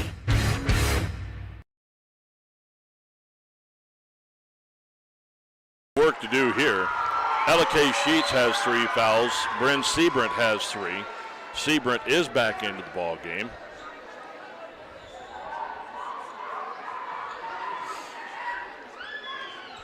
For East, Peyton Hall will inbound to Schaefer. As East is out there with their starters. They get it to Brown. Brown will drive, has a shot blocked by Seabrant. Grabs it, gives it off to Campbell. Campbell dishes to Reeves. Her shot won't go, and East will come up with the rebound. Schaefer ahead quickly to Hall. Hall, she'll step back, take the three. Won't go. Rebound fought for, and a whistle. I believe they're going to get Bryn Seabrant. They did. That's number 4. That'll bring LK Sheets off the bench. And Seabrant really, really upset about that one as she heads over to the bench.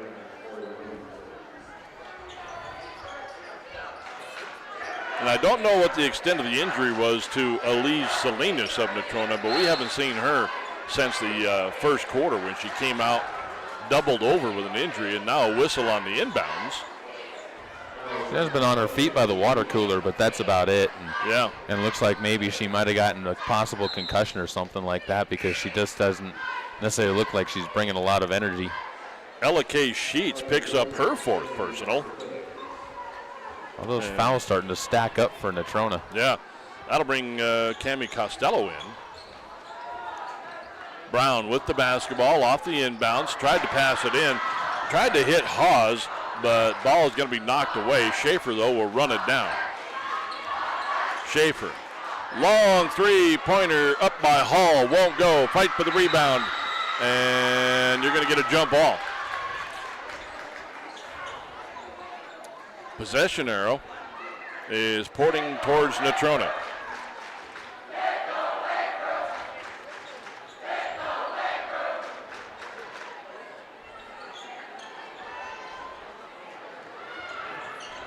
Phillies with the basketball. As knocking it out of bounds, Cheyenne East. Costello just watched it go.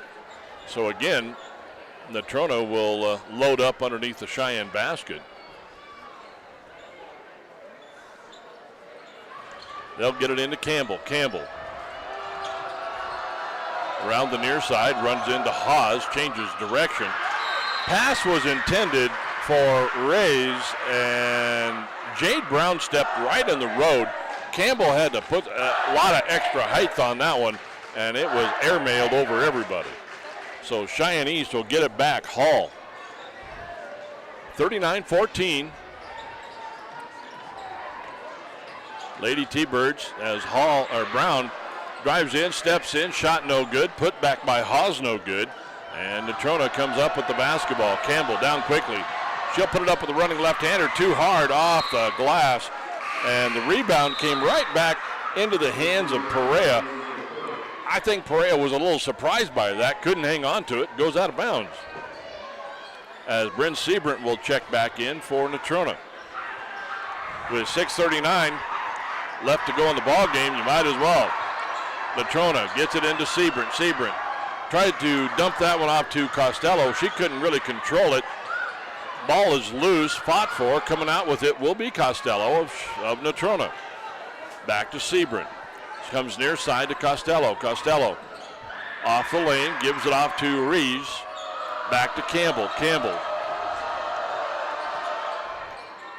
working on this East man-to-man defense as that pass is going to be knocked out of bounds. They're going to say last touch, though, by Ella Reese. Yeah, they're trying to be patient there on moving the ball around the circle, but that's just too good a defensive possession coming from East on that one, and Natrona eventually tried to push the limit a bit too much. 6:10 to go on the Taco John scoreboard. 39-24, East up by 15. With the basketball to Schaefer in the corner. She'll drive into the lane, pass off to Brown. Nice pick, nice shot. Won't go. Rebound fought for, saved by Schaefer, right into the hands of Jade Brown. Back to Schaefer. They'll dump it into Haas. Haas lost it on the dribble and will turn it over.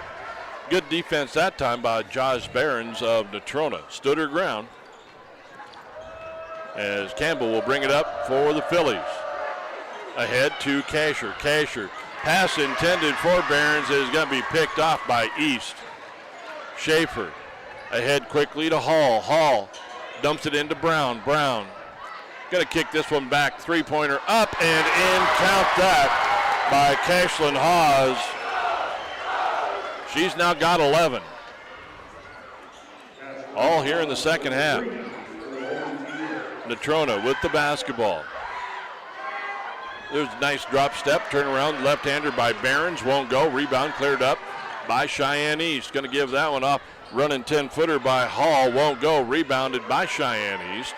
Brown spins, turns into the lane, shot hampered just enough. It will come up short, and Natrona will come up with the rebound. Campbell drives to the hoop. In there amongst the tall trees, she'll have her pocket picked by Peyton Hall. 4:37 to go. Schaefer ahead quickly. Pass intended, I think, for Jade Brown, but that is going to be off into the bench. So side out for Natrona.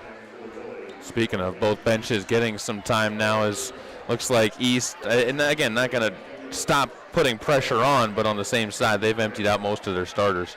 Both of these teams do have games again tomorrow.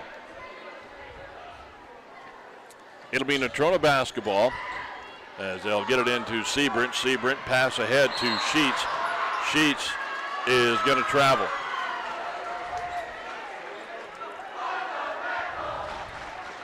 (42-24), an 18-point lead by East with 4:28 to go on the Taco John scoreboard. With the basketball is Cruz. Cruz comes near side. Drops it for Haas to Fonseca. Back to Cruz. Into the corner to Perea. And now you're going to get a foul out on top. As I think Cruz is going to be fouled by Costello. That'll be her second. Third team foul for Natrona in the quarter. As now Vasquez will trigger it in for East. Backdoor pass to Fonseca. Fonseca puts it up over Seabrant. Seabrant made her miss and then grabs the rebound. Gives it off to Campbell. Campbell down into the corner to Costello. Costello steps up, drive, shot off the glass. Too hard, won't go. Rebound Cheyenne East. Cruz ahead quickly to Fonseca. She'll take the three. That's off the side of the iron. Rebounded by Campbell on the far side. Campbell with the left hand brings it up the near side. Now we'll slip it across to Seabrant. Seabrant gets it across half court. Down into the corner to Dinkle. Nice pass there. Seabrant led Sheets, and Elike Sheets will finally knock that one home. And she's been begging for something inside this quarter. 42-26. As the pass inside is going to be tipped away, taken away, intended for Haas, but Seabrant gets the steal. Dinkel's got it. She is point blank, too far under, backdoors it to Seabrant, and Seabrant will get the easy bucket.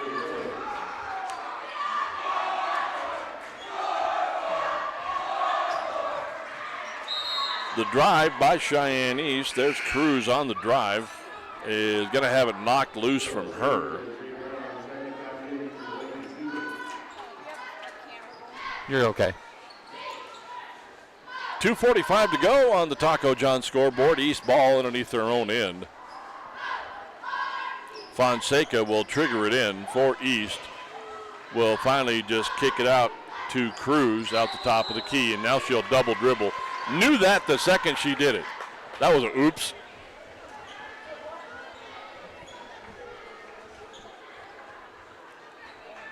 So with 2:42 to go on the Taco John scoreboard, Natrona going to try to cut into the lead.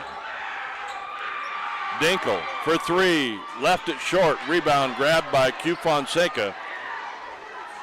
She will get it up over half court for Cheyenne East. Backs it off, gives it to Schaefer. Schaefer, she'll drive to the lane, gives it off to Cruz. Cruz, she'll put it up and in with the left hand.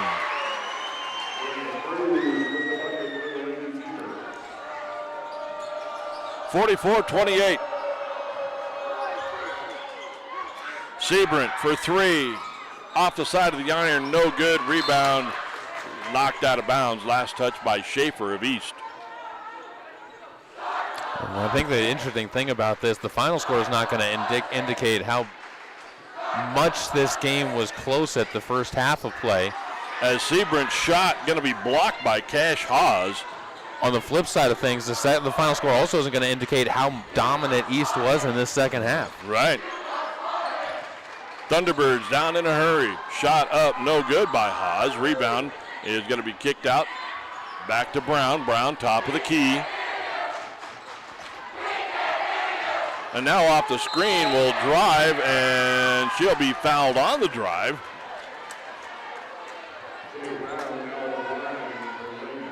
It's going to be the end of Sheets on the court. I believe so. Elike Sheets, I think, has picked up number 5. She'll foul out with 4 points and a lot of defense, I guess. She played Jade Brown pretty much that whole second quarter into the third quarter.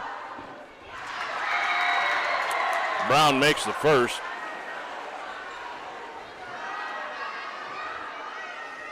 Slowing is slowed down here substantially in the fourth quarter. It's like East had that third quarter explosion. As Brown makes them both. A 27-point quarter will do that to you. Yeah. 46-28, so the lead back to 18. Natrona finally gets it across half court, gets it to Costello. Her shot is going to be up, no good, but they say last touch by East.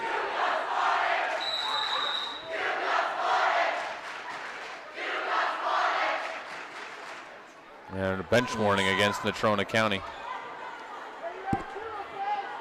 It'll be Mustang basketball. They get it into Seabrant. Seabrant into the lane with the left hand. Finally, we'll kick it back to Campbell. She'll take the three-pointer off the glass and count it.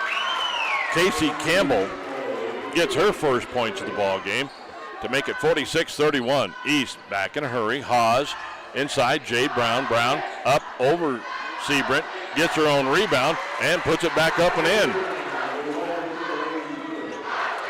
Big game for Jade Brown. Dinkel with the basketball, has it tapped away. Last touched by East. Melina Cruz tapped it. So with 47.5 seconds to go, Natrona will get the ball. They'll get it into Seabrant. Seabrant from the elbow goes far side to Costello. Costello inside to Behrens. Behrens shot blocked by Brown, and it'll be Natrona ball.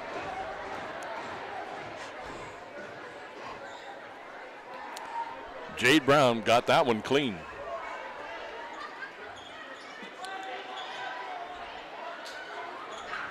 Natrona inbounds. Behrens. Her pass is going to be tapped away and again out of bounds. So again, back to Natrona ball underneath their own bucket. Somebody's got to inbound it. There you go. And a timeout, Natrona. They couldn't figure out what we were doing. So with 35 seconds to go, 48-31, East leads. We're back in 30. You're listening to and watching high school basketball on 1480 K-Ray.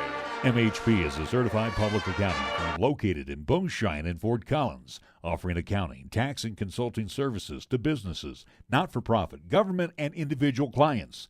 MHP takes pride in their commitment to providing close, personal attention to their clients. They also continue to invest time and resources in continuing education, state-of-the-art computer technology, and valuing their relationships with you. MHP is a proud supporter of local and UW athletics. MHP, check them out at their new location at 1509 Bend Avenue in historic downtown Caleb Cheyenne. Burgraff back at the Thunderdome, Cheyenne East. The Lady T-Birds exploding for 27 points in that third quarter and just flat put this game away. No, they definitely pulled away from it and big in that third quarter. Natrona rallied well, but part of that wasn't until East started really mixing up their bench in there again to this game. And I'll tell you what, East, I think they figured out what they were doing wrong. Seabrant will get it on the inbounds pass, puts up the shot, won't go. Rebound knocked out of bounds. I'll say last touch by Natrona. So East with 30 seconds. Schaefer gets this one ahead to Cruz. Cruz to Brown. Brown. This is basically the fall-on ball on one offensive scheme. Yep, I'd be shocked for sure if I see East put a shot up here. Cruz with 10 seconds left. 7 over to Brown. Brown will pull it out near half court. 3, 2, 1, and that's the ball game. Cheyenne East goes to 8-1 as they have put away the Natrona Phillies by a score of 48-31. We're back after a 2-minute timeout and hit the stats. Back in 2, you're listening to and watching high school basketball on 1480 K-Ray. In the last week of July, you'll find the superstars of rodeo at Cheyenne Frontier Days. The world's top cowboys, cowgirls, buck and brocks, and toughest bulls. Grab your hat, pull on your boots, and join in the Cowboys' favorite rodeo.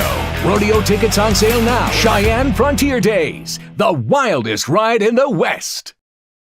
Taco John's queso is so good you could drink it. Or you could enjoy it in a cheesy queso boss burrito or with our potato olays. Forget it. The ultimate queso takeover is back for a limited time at Taco John's.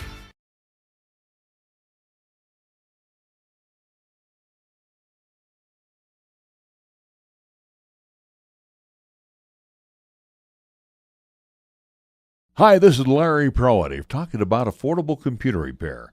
Lanny at Affordable Computer Repair in Cheyenne reminds you whenever your personal computer, laptop, or iPad is not performing to your standards, then it's time to call Affordable Computer Repair in Cheyenne at 307-256-8971 and let Lanny's many years of experience fix or address the problems that may exist.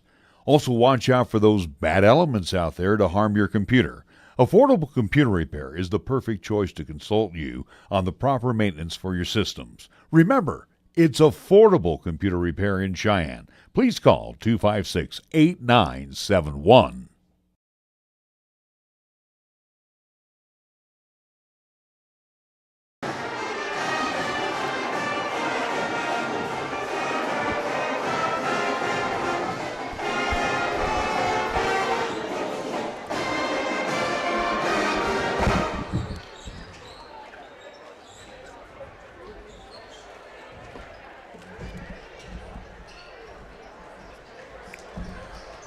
Our RJ Fox, Caleb Burgraff back at the Thunderdome, where Cheyenne East, the Lady T-Birds, come out on top in this one by a final of 48-31. Scoring first for the Natrona Mustangs, the Natrona Phillies. Casey Campbell had 3. Elise Salinas had 3. Jaws Barons was 6. Ella K. Sheets had 4. Cami Costello finished the game with 4. Carly Dinkle with 3. Bryn Seabrant finishing with just 8 points. The Phillies scoring 5 in the first, 9 in the second, 10 in the third, 7 in that fourth quarter. Scoring for Cheyenne East, and basically they exploded in the second half. Q Fonseca had 4. Cashlyn Hawes with 11, all in the second half. Taylor Schaefer finished with 4. Melina Cruz finished with 12. Jade Brown, though, had a nice game. She finishes with 17. And a lot of that in the third quarter, where she had 9 points, as Seabrant was forced to sit through a lot of that third quarter because she was in foul trouble. When she was in foul trouble, Jade Brown just went off. The Lady T-Birds scoring 7 in the first, 5 in the second. They trailed at half, like 14-12. It was not a pretty first half of action. But in that third quarter, the Lady T-Birds put 27 on the board. And that was the difference. And they, again, outscored Natrona in the third quarter, 9-7. So for Cheyenne East, again, they moved to 8-1. And with one more game to play tomorrow. Natrona also with one more game tomorrow. And we'll have that one for you. That's just kind of the way the schedule worked out. When you set these up, you go, okay, I'm going to do one night with each school. So we did Central last night. They played Natrona. We'll do East on Friday night. They got Natrona. And we'll do South on Saturday. Well, guess who they have? Natrona. Yeah, we'll see the Phillies and the Mustangs again tomorrow. They'll be at South High taking on the Bison. So, yeah, we're going to know this Casper school is pretty good by the time we're out of here on this weekend at the James Johnson Winter Classic. So your final score, again, the ladies get the win, 48-31. As we get set for boys action, it's the T-Birds and the Mustangs. We'll be back after a 2-minute timeout, a 2-minute break. You are listening to and watching high school basketball on 1480 K-Ray. Hi, this is Larry Prowley talking about affordable computer repair. Lanny at Affordable Computer Repair in Cheyenne reminds you whenever your personal computer, laptop, or iPad is not performing to your standards, then it's time to call Affordable Computer Repair in Cheyenne at 307-256-8971 and let Lanny's many years of experience fix or address the problems that may exist. Also, watch out for those bad elements out there to harm your computer. Affordable Computer Repair is the perfect choice to consult you on the proper maintenance for your systems. Remember, it's Affordable Computer Repair in Cheyenne. Please call 256-8971.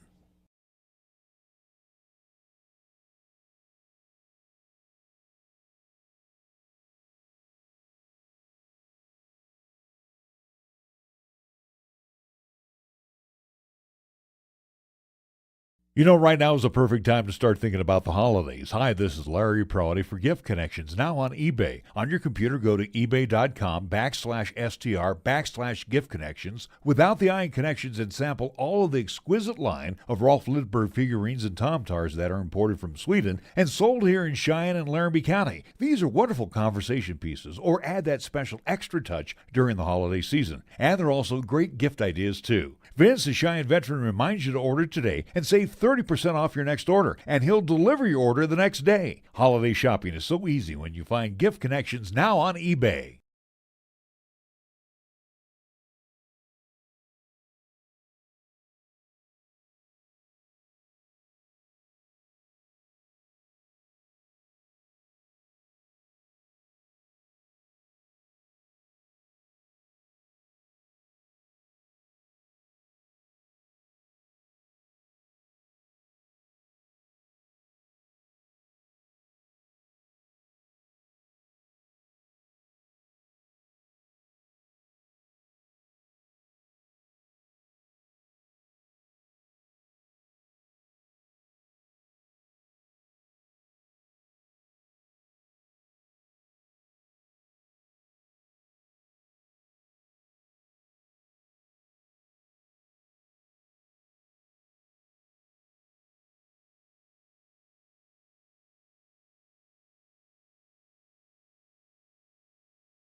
Since 1992, I've taken quite a few of the Proetti family vehicles to have them serviced at Cheyenne Auto Repair and Service. This is Larry Proetti from the Morning Pro Shop on KYOI-FM, inviting you to come to locally owned and operated Cheyenne Auto Repair and Service at 604 West Lincoln Way. I can tell you everything that needed to be serviced or fixed. John and his professional staff have been there to take care of those minor annoyances so they don't multiply into bigger problems. For example, regular oil changes, replacing a heating and air conditioning unit, shocks, windshield wipers, batteries, even replacing the bulbs in my headlights and my brake lights. But the most important feature at Cars is that John is a TechNet professional, which says he is one of the best and trusted in the country to do service on your vehicle. Open Monday through Friday. Stop by to 604 West Lincoln Way or call for an appointment at 632-0498. Cheyenne Auto Repair and Service.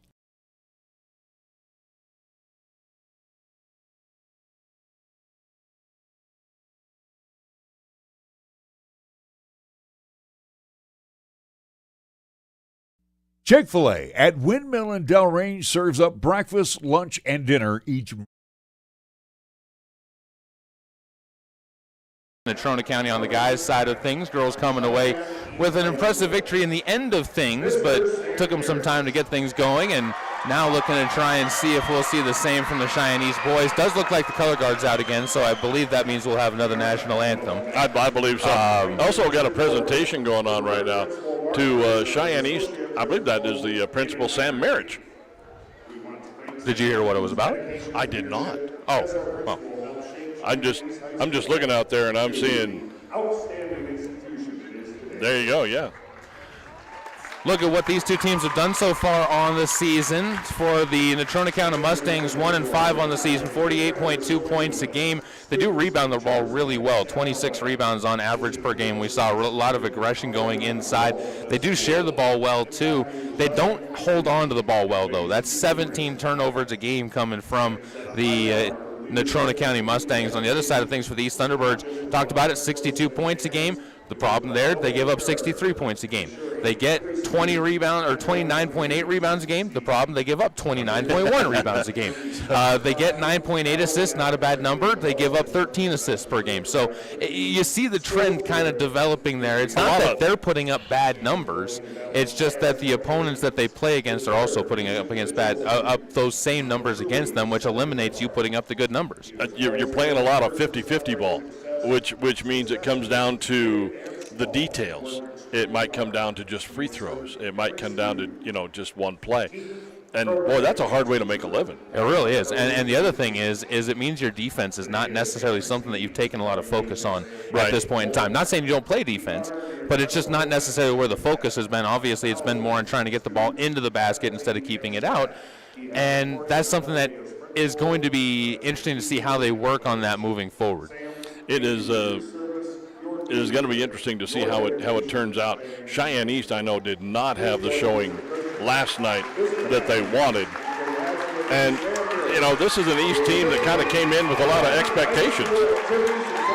As Principal Sam Merritt getting a standing ovation here from the Cheyenne East crowd that is in the building, also from some of the folks not even wearing Cheyenne East. And as he's going to get handshakes from every one of the guys for the Cheyenne East Thunderbirds, and that should mean we should be progressing a little bit closer. Behind schedule, had some, I'm assuming, overtime games here earlier. They did. At Cheyenne East that put them behind schedule on this one, and then had some longer games go on as well, even just in terms of foul calls and such things like that kind of progress things along. So we are about 40 minutes so far behind schedule. This game was supposed to tip off at 8 o'clock, and probably we're going to be about 8:45 by the time that we get that back out there on the court. We got the national anthem coming up. With that, we're going to step aside for a 2-minute timeout. Back in 2 minutes, you're listening to and watching basketball on 1480 K-Ray.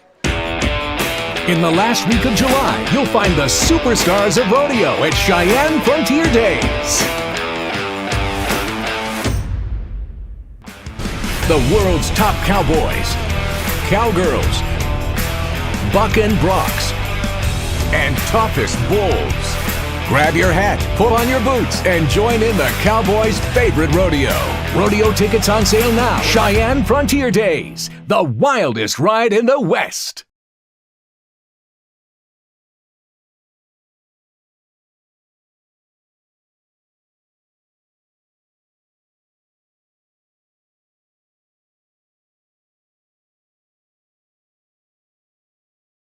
Being game day ready means bringing the die-hard passion. All in, all the time. And now you can show your Cowboys pride everywhere you go with the Cowboys Visa debit card. Free with FMBO free checking. Gear up, game on, and give it up for the Pokes every time you pay. The Cowboys Visa debit card, only at FMBO, the bank of the Cowboys. Bring it. Get yours today at fmbo.com/Cowboys. Member FDIC. Power your adventures with the all-electric 2024 Subaru Solterra. It has the rugged versatility of standard symmetrical all-wheel drive and 8.3 inches of ground clearance. It's the most advanced Subaru ever with our latest safety technology and zero emissions. The 2024 Subaru Solterra. Love is now electric. The all-new Subaru Solterra with prices starting at $46,340. See dealer for details. Come in now for the Subaru A Lot of Love event. Experience the holiday difference at Holiday Subaru. From your head to your toes, the Cheyenne Regional Medical Group orthopedics and surgical specialists are here to keep you moving. To better care for you, we've united orthopedics, surgery, therapy, and pain management into a single location at our West Campus in Cheyenne. With consultation, treatment, and rehabilitation all in one space, getting the care you deserve has never been easier. Schedule an appointment today at cheyenneregional.org/orthosurgical.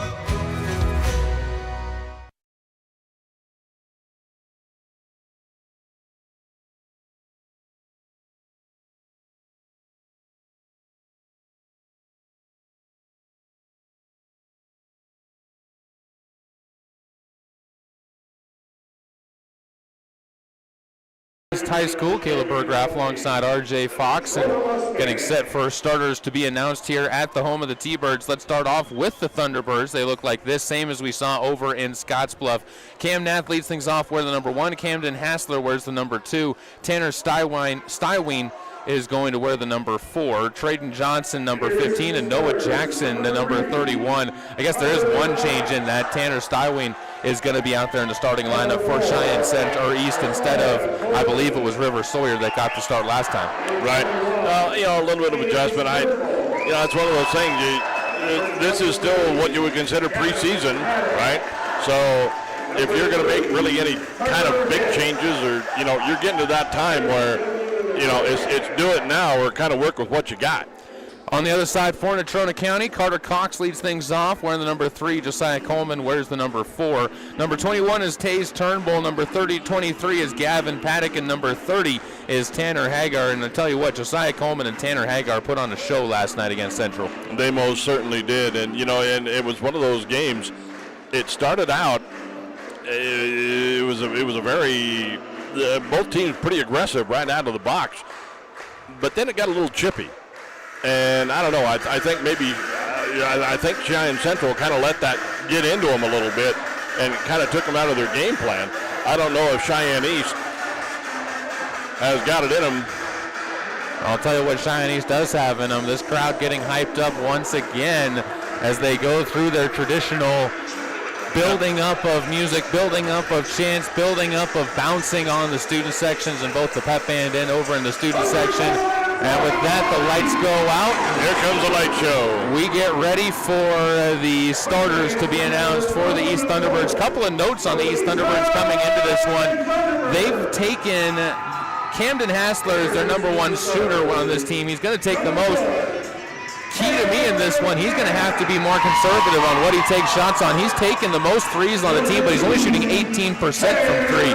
Yeah, he takes those shots. He's got to be more considerate about when. It's not that he can't shoot, he just can't shoot that volume. Well, your shot selection is important. You can't just be throwing them up, coming out of the locker room, and not if you're only hitting 18%. I mean, if you were about a 40% shooter, then I'd say, okay, well, but you gotta adjust your game. Now, with all that being said, he also leads the team in assists with 5.6 assists per night, and he's got 2 games so far this season where he's had 9 assists. So I don't think it's that much to ask of him to become more of a facilitator because he already is the top facilitator on your team. The other key to this one is going to be Kanan Zawada. We heard his name a little bit in that game against, I believe that was, that's not Kearney. It might have been Kearney or Alliance possibly that they played against. in that one. He really started to have a coming out party in that one. He comes off the bench, averages 10 points a game.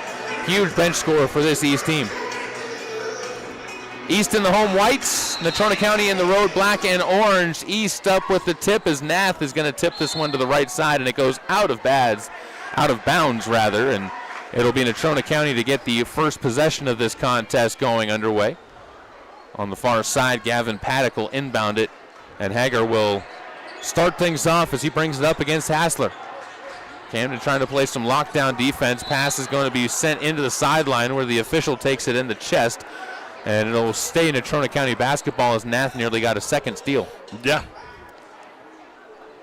Well, East defense has got to be active. Just 7 seconds into this one. First quarter action. Inbounds play goes deep to Carter Cox. Didn't see him a lot late in the game for Natrona County against Central, as he was subbed out a little bit more. Josiah Coleman will take the three from the left wing. That's no good. Rebound bounces out to Hassler, who averages just over 2 rebounds a game. Hassler pulls up at the top of the key, gives off to his right to Nath. Swing around the corner, and the ball eventually handed off to Johnson. Trey moves it, and it goes out of bounds, or out of the hands of the white uniforms, back to Natrona County. Hager brings it up the right side. Turnbull moves it over to Paddock. Gavin pulls up at the free throw line on the elbow and has to underhand it out to Josiah Coleman to restart things. No score, 50 seconds in. Natrona County trying to show some patience off on their side. They did that well against Central. As Hagar spins into the lane, floats, leaves it short off the front of the rim, and another rebound bounces to Camden Hassler. He's got 2. Quickly to the near side. 3 balls gliding to his left. Tanner Stywing can't get that one to fall through, and the rebound bounces instead to Taze Turnbull. Up to Coleman. Coleman into the lane. Blocking foul is going to be called as Noah Jackson tried to slide in and take the charge. Could not, and Coleman will be stepping to the free throw line for 2. For Cheyenne East, they put Nath on probably the best Natrona player. And so far, Nath very aggressive in his defense. That's what you got to be against a strong player. Coleman at the line, averages 12.4 points a night. Can't hit the first free throw. Also averages 5 rebounds. He's second in almost every stat category on the team behind Tanner Hager. Second free throw from Coleman. It's up, and that one is good. So 1 for 2 at the line, and Natrona County breaks the scoreless stretch after 1 minute and 18 seconds, makes it 1-0. It's Hassler with the ball, moves it to Johnson. Trey tries the left side, gets caught into a double team, has to bounce it underneath again. Backing his way in and around is Stywayne.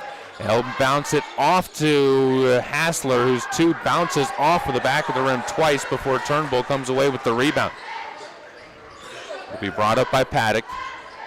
Gavin goes right side, and Cox picks up the ball there on the right wing.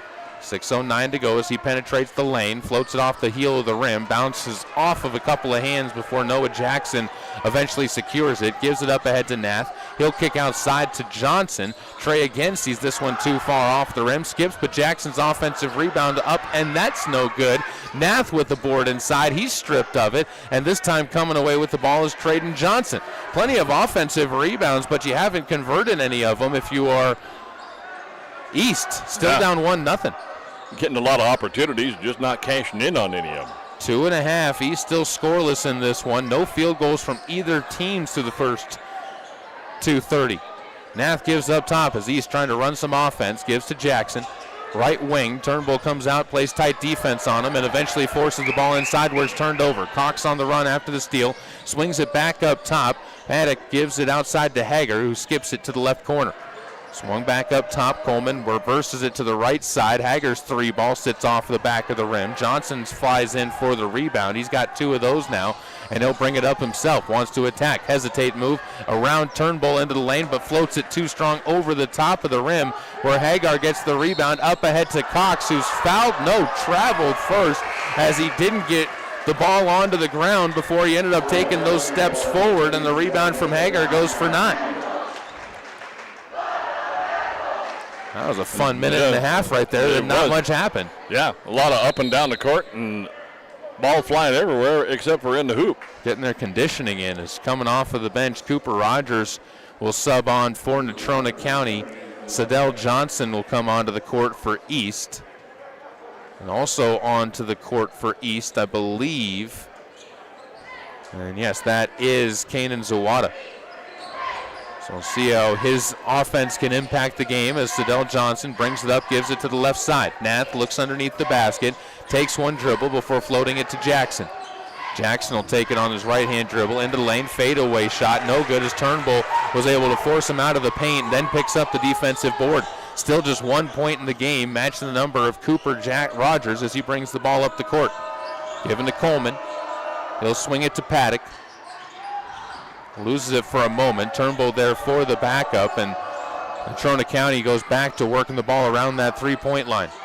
Rogers on the right side. He almost gets bear hugged by Zawada, who picks up his first foul in the East. Almost looks like the beginning of the girls' game. It really does. I mean, just neither team able to really get much going, but it's been more controlled than that. It's been Natrona's defense that's been really locking things up for East. In between the circles, Paddock gives it over to the right side. Turnbull guarded by Jackson. Not even thinking about a shot. Turnbull was just waiting for the rest of the offense to run through the motions as Paddock reverses it back to Coleman.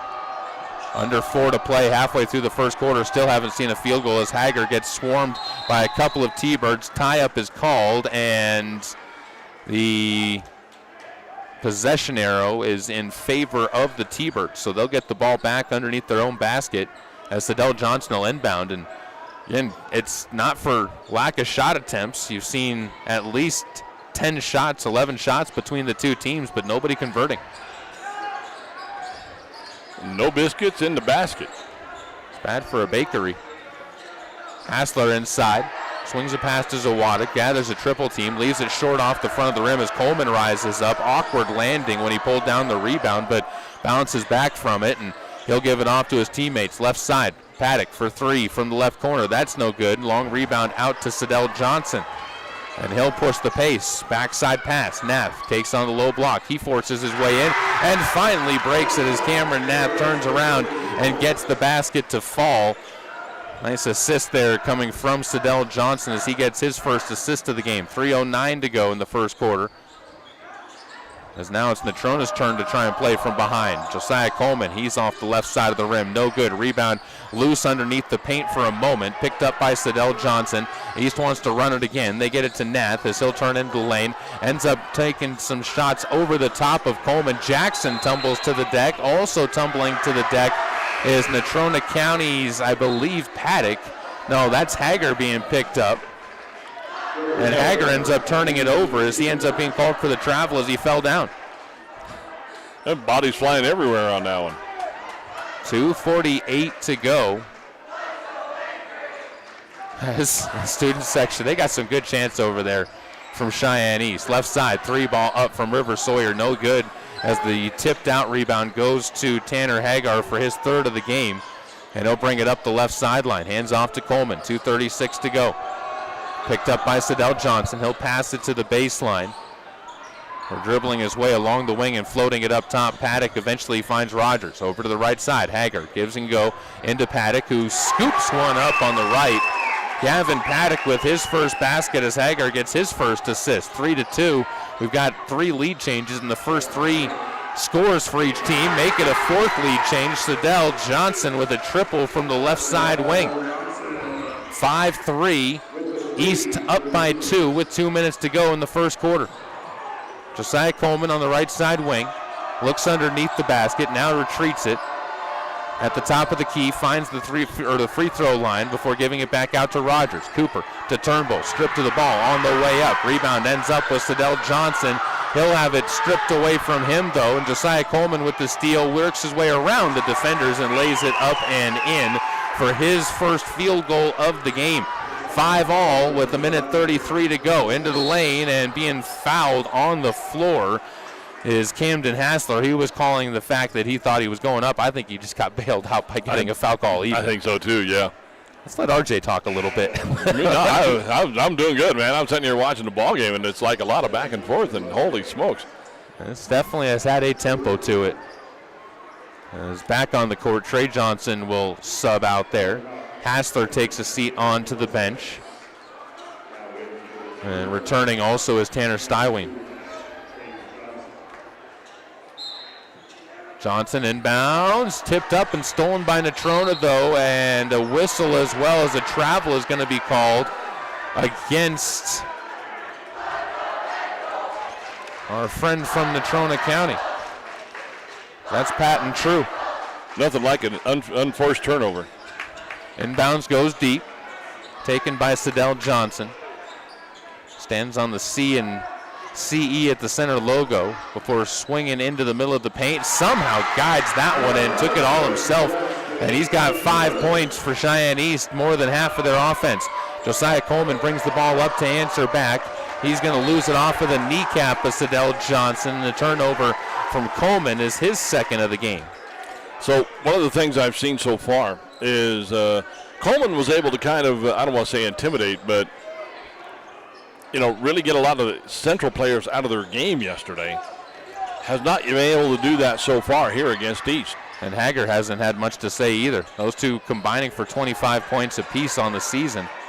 As there will be a steal from Gavin Paddock. He's able to force some confusion on the T-Birds into the lane. Up ahead they find Coleman. Blocking foul is going to send him to the free throw line for 2.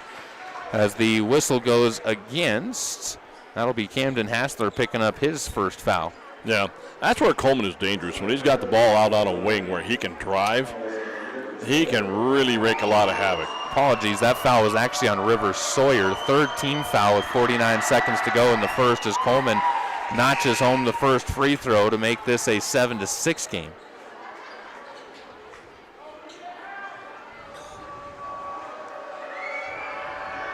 One more for Josiah, who finished yesterday with a game-high 17 points for everybody. Couldn't make the second free throw, though, as Trey Johnson comes with the ball. Right wing, skips it back up top to Rivers Sawyer. Pulls up his dribble after he gets cut off by Cox. Sidell into the lane, bumped away, moves over to Stywine. He'll move underneath to Trey Johnson, who's fouled on his way up.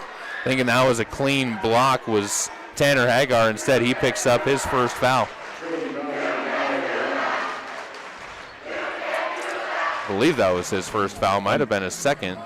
They put that up on 0, which would be Garrett Paddock. So Garrett not on the court, though. Yeah, no, that's got to be on 30. It's got to be his, which I think might be his second foul, actually. Free throw is good for Johnson, so trading onto the board. That's the one thing we can confirm. I'm going to stay with the fact that I think that foul was on Tanner, and he will sub out as Paddock comes on for Hager. So that was where they got confused on it. Second free throw good for Johnson. Makes it 9-6, 24 seconds to go, and a 3-point lead for Cheyenne East over Natrona County.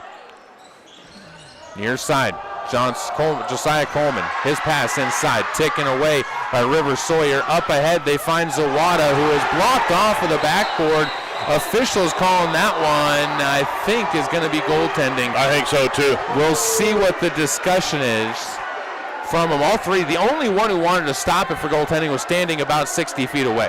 Yeah. So I would not be surprised if he gives it to the other two officials who were right there. And I like them talking together on this one. It was very close. We're talking LeBron James pinning it to the backboard type of close. Yeah. And they are going to count the basket. So it will be a goaltending call. And now Natrona County is the one who gets to be a little bit upset. So Kanan Zawada gets his too. It's 11-6. And Sawyer picks up his first assist. Got this gym buzzing for a second there. It did. Everybody up on their feet after that one. As Natrona County with 7 seconds to go, we'll see if they can get a shot off at the horn. 3 seconds left. Paddock gets surrounded by a couple of different T-Birds and doesn't get out of bounds. And it goes to the second quarter, 11-6. East riding a little bit of highs after they end up closing it out strong with a 4-0 run. Back after this 30-second timeout, you're listening to and watching Natrona County and East basketball on 1480 K-Ray. Chick-fil-A at Windmill and Delrange serves up breakfast, lunch, and dinner each Monday through Saturday. And at Chick-fil-A, they don't have to stray from their menu. They're proud of what they do all the time. Chicken. Check them out online at CheyenneChicken.com and have them cater your next event. Use the convenient drive-thrus. Come inside or use the Chick-fil-A app to do your next order. Chick-fil-A at Windmill and Delrange.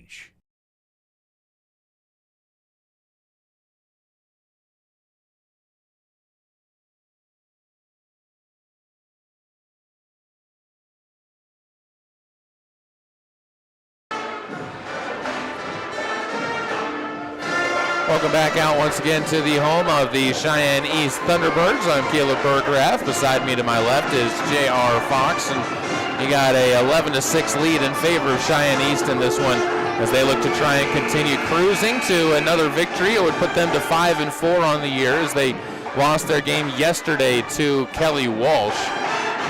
It would also give them a little bit of an edge up on Central in terms of the confidence side of things, as that would give them the win over Natrona, and Central took the loss to Natrona, although Central, it was second, third, fourth quarters that they started to fall apart. Central was actually up 12-11 in that game after one. Well, this one got off to a bit of a slow start, but has started to pick up pace. It took forever for both teams to get points on the board. Yeah, the question is can Natrona build on that Central storyline and keep them to East to a similar score in the final three quarters of this one? Because they're going to have to, because they've only scored 6. That's well underneath their season average. They average almost 50 a game. As Josiah Coleman gives this one to a cutter into the middle. Lost for a moment, reestablishing himself is Garrett Paddock, but he's blocked inside by Cameron Nath, who also gets the rebound. 7.5 to go as East will slow the pace down with Hassler. Hands it off. Stywine into the lane, stripped of the ball, and somehow it kicks out to Trey Johnson. Trey drives to the baseline against Hagar, up in between a pair of T-Birds, and Trey able to find a way to get that one to settle through. Gets the and one, a chance at a third point, and it makes it 13-6 as the foul is picked up by Tanner Hagar. That might be his third, and it is. 3 fouls on Hagar, so your leading scorer is now on the bench. Yeah, that is huge to not have him in the ball game, because you won't see him for the rest of the second quarter. So Hagar sits on the bench for 7:14 of this one. We'll see if the East Thunderbirds boys can try and pull away in the rest of this one. That's going to put a lot more pressure, though, on Coleman. Trey Johnson makes the free throw. He's got 5 points. He's perfect at the line, gone 3 for 3. As Josiah Coleman trying to push the ball forward is going to see it tipped out of bounds off of East. I believe that was Stywine who got there in front of it. As the ball inbound to Gavin Paddock, will be brought up by Natrona County. That's the other thing. You also lose your main ball handler on the court. Gavin directing some traffic. Here's another one picked off, and this time Nath, with no one in front of him, gets the run to the hoop, and he'll throw it down with some emphasis. A dunk for Cameron Nath. Boy, that got the house rocking. After the steal by Camden Hassler. Cam to Cam. 16-6. It's a 10-point lead for East. It was a 7-6 game, and a timeout's going to be taken right now by Natrona County, and it looks like the head coach for Natrona County trying to get teed up as well, as he is in the face of the young official in front of him. And the official, to his credit, handled it well, says full timeout, Natrona County, and I'm going to go walk back to my dudes. We'll step aside as well, back in 30 seconds. You are listening to and watching basketball from the capital city on 1480 K-Ray.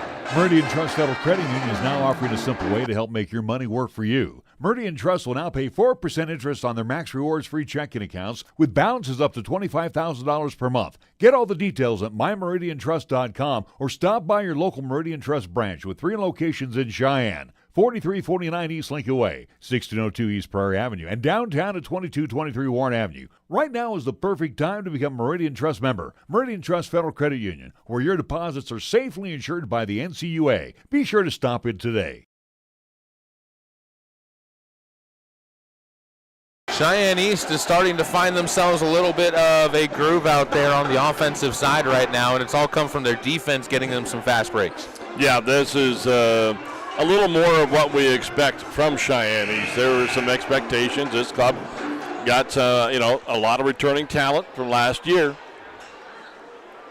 and Nath is one of them. And when he gets a chance to dunk, too, that's the second time we've seen him dunk. I'm sure he's got a few more this year. He takes those chances when he gets them. Natrona County out of the timeout, 6:33 to go in the first half with the basketball. Give it to the right side. Turnbull rotates it back up top of the key. There's Gavin Paddock with it. Rotates it to Rogers. That's Cox, actually, back out onto the court. Finds Coleman. Free throw line jumper off the heel of the rim. Rebound rolls outside to Nath, who wants to get out onto the break again, but loses the ball after he got the board. Big turnover there for Natrona County. Keeps the game at 10 as Gavin Paddock gives it to the right side. Garrett keeps it going to Coleman. Eventually Cox takes it into the paint, draws in 4 white jerseys, rings the shot around the rim, and Jackson is there to secure the board. Outlets up ahead, and Nath is going to be ripped down to the ground by Josiah Coleman, and Nath wanted to go after Josiah. And credit to Tanner Stywine, who stepped in front of him and said, do not do that. That one is no doubt. Josiah Coleman reached out and grabbed him and threw him down. Oh yeah, that was unintentional, and they're going to call it as much. And Coleman is going to sub out for this one as well, and that's immediate almost. That was just frustration coming out from him on a couple of times having the pockets picked. And I don't think he is a kid that plays very much with his heart on his sleeve. And I think that's what you saw there on that play coming down the court. And we haven't seen that type of an attitude or aggression from him anytime that we've seen him play going back to last year. Right. Well, right now, with your leader on the bench, like I said, it all falls on Coleman to step up and lead. Well, now he'll be on the bench for at least a short spell once they sub him out. Free throws will be taken by the person who was fouled, so Cameron Nath will take the free throws. They were trying to send Trey Johnson there to take the free throws for him, and the officials said, wait, hold on a second. Yeah. I don't think it was you that got fouled. No. A technical, you can swap out the person for those at home that are curious what the difference is. An intentional, it's still got to be the person who got fouled, but you still do get the ball. The technical, you get to choose whoever you want to shoot that ball. Coleman will sub out. Onto the court for him is Kanai Olsen. As Nath will take a second one, 17-6. And it stays that way as he can't get the second one to go. 4 different Thunderbirds have scored. 3 of them have 5 points. Both of the Johnsons with 5. Cam Nath with 5 and Kanan Zawada with 2. As Hassler will get the ball on the baseline to inbound for Cheyenne East. Inbound goes to Jackson. Banked off of the glass and blocked out of bounds. They're going to say last touched by Rivers Sawyer. So Natrona County gets the ball back. They are able to keep that to just a 1-point possession for East.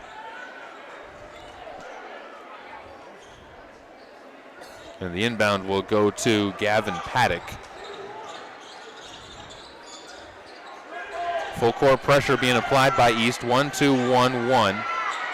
The zone as they try to trap once they get towards that half court.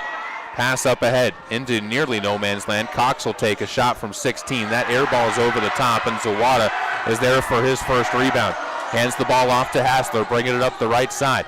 Spins into the lane, dishes up top. Zawada, wide open 3 from down the barrel, cannot hit it, and the rebound kicks outside to Olsen. Kanai will try and bring it up the left. Got to knock those home. Had a good look. Cox up ahead on the right side, finds Turnbull, skip past left. Paddock tries the pump fake, instead pulls it back down to Cox. 5:02 to go, first half of play, 17-6, East on top as it'll be Garrett Paddock lining up the 3. That's no good. Rebound tipped outside, tracked down before it goes out of bounds by Gavin Paddock. Gives over to Olsen as he finds Garrett on the right wing. Good job by East switching through this. They're playing man-to-man, and they have not necessarily been switching much. They've been fighting their way through a lot of screens, but a foul call on the back side goes against hit Caden Zawada. That'll be his second foul and the first foul on Cheyenne East of this second quarter. We only had 3 fouls from the two teams in this second quarter. Not a lot of whistles, but it's been some pretty intense action. A lot of stoppages, but you're right. It's been more for out of bounds and just physical play. Inbounds comes from Garrett Paddock. Dribble to his left. Rogers is playing on the court with Cox. Or no, it's just come on for Cox. Will get the ball, give it, go, drive inside, and float it up short as the rebound pulled down by Tyree McCord. To the right side. Nate Pyle will pull up at the free throw line. His shot no good as Turnbull floats in for another rebound. Natrona still just 6 points. They have not scored in this quarter. Rogers brings it over to the left side again. Skips it back over to the right. Gavin Paddock guarded outside beyond the three-point line tightly. Forced off of him by Aiden Ricardo. All bench out there right now for Cheyenne Central, or East, excuse me, as a strip pulled away by the Thunderbirds as they run up the court, and the lay-in is up and good. And Cheyenne East pushes the lead up to 19-6. 3:45 left to go. It's amazing what the difference of 24 hours will make. Yeah, this is the Natrona team that we were more expecting yesterday, and this is definitely not the same team we saw yesterday. Well, I don't think they match up as well with East as they do with Central. They matched up with Central really well. Inbounds will go out to Rogers as he'll cross over the timeline. 3:42 to go. Pass moved over to the left side and trying to split a double team. Gavin Paddock will end up being fouled. That one is going to go, I believe, against Jaden Atticale. So he picks up his first foul. And those youngsters that just got in some minutes will all sub out. Schoen was another one of them out there. And the starters will return out to the court. That's an interesting way of trying to get your bench a little bit of time out there. Because those were all freshmen and sophomores, or sophomores and juniors, I should say. 3:27 to go. Ball goes to Turnbull. He takes it off of the left wing, looks inside of the paint. No, goes outside to Rogers. Cooper wants to move to his left, pulls up at the top of the key. And a pass intended to Turnbull is going to be deflected out of play by Cam Nath. 3:11 left to go in this first half. Natrona County just looking to try and take that 0 off of the board here for the second quarter. They've had the ball for a long time on this possession, but haven't been able to get anything in. Not really, haven't even really had a good shot. To the left side, ball floated up from 18. Another poorly placed shot, that time from Gavin Nath, is going to be rebounded underneath the basket by Hassler, and he'll bring it up himself. Across the timeline with under 3 to play. Skip pass near side, finds Sidell Johnson. Back outside. Hassler takes the 3 off the left side of the rim. That's no good. There for the rebound is Rogers as Cooper gets it for Natrona County, and they'll bring it up the near side, and they carry and travel, or whatever you want to call it, on that one on Gavin Paddock. Forces the turnover back over to East. And once more, Natrona County is going to be held off of the scoreboard. The Natrona coaching staff not happy right now. And I don't know who it's more not happy with, the officials or their players. Hassler crosses over the timeline, tries the right side, gives the ball off. Zawada pulls up at the elbow again. It's picked up, diving into the lane from Hassler. Another chance out to Sidell as they'll reset beyond the three-point line. Natrona County wanted a couple of travels in there, and now they're going to get one on the far side, and that was the least likely travel of all the ones that I saw, although it was a makeup call. I saw 2. There were 2 legitimate gripes there from Natrona County. Before they finally called the third one. And I think that was just, okay, we're going to keep the coach on the sideline from erupting at this point in time if we at least give him this one. 19-6 still, 2:09 to go as Natrona County just gets the ball across before the timeline. Rogers goes left, finds Garrett Paddock. Garrett rips the ball through, trying to feed it underneath. The steal away from Rivers Sawyer. He'll weave his way up the court, gives out to Sidell for 3 from the right corner, no good. And this time the rebound picked up by Garrett Paddock. And pushed up by Natrona. Garrett gets it back, goes into the baseline. Scoop shot underneath the bottom of the rim. Kicks off the bottom of the rim. Kanan Zawada up ahead, fires it for Sadell Johnson, and he's able to control the body on the way in to make the layup. Kanan, nice court vision there to pick up the assist. It is now a 14-0 run, going back to when it was 7-6. 1:17 to go, second quarter. Inside, Rogers, too strong over the top as Cam Nath forces him to miss. Sawyer gets the rebound, trying to spin his way up, loses the ball out of his right hand as he was a bit careless with it, trying to be too quick up the court. And with 1:08 to go, it's still East on defense as Natrona gets the turnover. Now you got more substitutions. East will get Trey Johnson back onto the court. Stywine also back out there onto the court. Over to his right, Gavin Paddock hands the ball off to Garrett. He'll dribble around a double screen at the elbow, rises up, another shot missed. Noah Jackson, there for the defensive board after a near tip-in by Taze Turnbull. Final 47 seconds of the first half. Nath brings it to the wing, gives off to Trey Johnson. Looks like East might be content to try and hold this one for the final shot, or at least to milk some clock off. Stywine loses footing, gives back out to Nath. Cam hands off from Rogers, gives it to Hassler. Fed into the high post. Jackson, nice backdoor, finds Trayden Johnson, who lays that one up and in. Noah Jackson gets his first assist of the game, and the lead swells to 17. 23-6. A 12-0 quarter in favor of East. Natrona County with 8 seconds to go, looking to try and put a point up onto the board. Rogers fades away, front of the rim, no good. Another rebound for Nath. He'll heave it at the horn.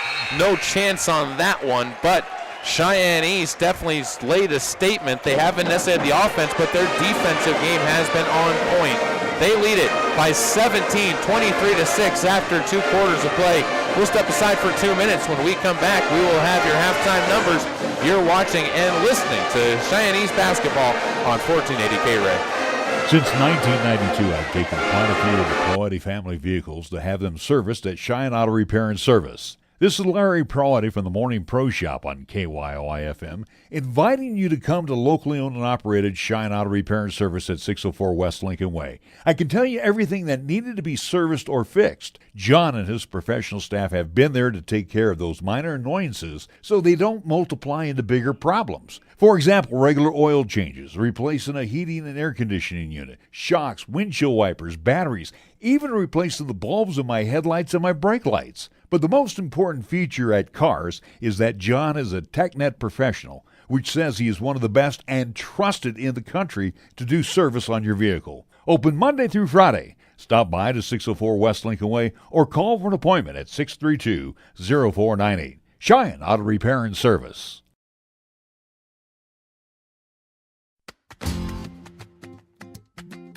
Community is caring. Hi, this is Bobby Jo McGraw, and at Platte Valley Bank, not only do we provide a variety of financial services, we also provide leadership and volunteer time to support many community activities. We give our time, talent, and resources to help local organizations that have an impact on our friends and neighbors. Together, we can make a difference. Platte Valley Bank, you belong here. Platte Valley Bank, member FDIC. Overnight stays, weekend getaways, or last-minute vacations. However you choose to get away, earn double rewards on your travel purchases with your Platte Valley Bank Rewards credit card. Earning is twice as nice on hotels, airlines, car rentals, and more, now through December 31st. As always, earn 1 point per dollar spent on everything else, plus no annual fee. Apply now at pvbank.com and start earning double today. Platte Valley Bank, member FDIC. Subject to credit approval, certain restrictions apply. Special offer only valid on consumer rewards credit card.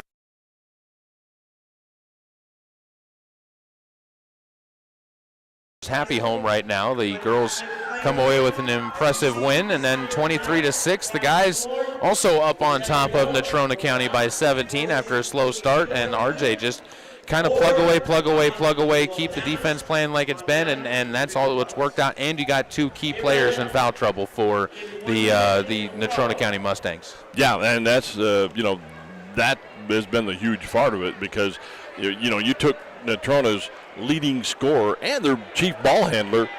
He sat through the second quarter with 3 personal fouls. What happens? Cheyenne East goes on a huge run, and Natrona scored all of how much in the second quarter? 0. How long has it been since you have seen a varsity level contest 0 in a quarter? And it's not, and they had opportunities. They got shots up. Yeah, no, it's definitely been a minute since I've seen something like that end up happening. But it's also a credit to the – sorry about that. And let's just jump into numbers on this one. That'll kind of do a lot more than I can do as far as my rambling can be concerned at this point in time. To start with Natrona County, they're a little bit easier. 4 points for Josiah Coleman, 1 rebound. 2 points for Gavin Paddock and 1 rebound. Taze Turnbull on the inside has been absolutely fantastic rebounding. He does have 5 boards, but he has not necessarily been able to provide the offense that goes with that. On the other side, for Cheyenne East and the Thunderbirds, 5 points for Cam Nath, 4 rebounds, 7 points for Sidell Johnson and 3 rebounds, 7 points for Trayden Johnson and 3 rebounds, and Kanan Zawada with 2 points and 2 rebounds. How about Noah Jackson inside, 5 rebounds and 4 assists on the unofficial numbers for Cheyenne East. That's right up around what their season averages are. Yeah, and this is, and remember, this is the team that lost to Casper Kelly Walsh last night. And you got to kind of wonder what the heck happened last night here. We were across at the field house watching what we were very surprised with as, Central coming up, getting beat by this Natrona team. And it's like, this is the Natrona team we expected last night and didn't get. Yep. And here they are. And now you see, they were 0-5 coming into last night. They get their first win.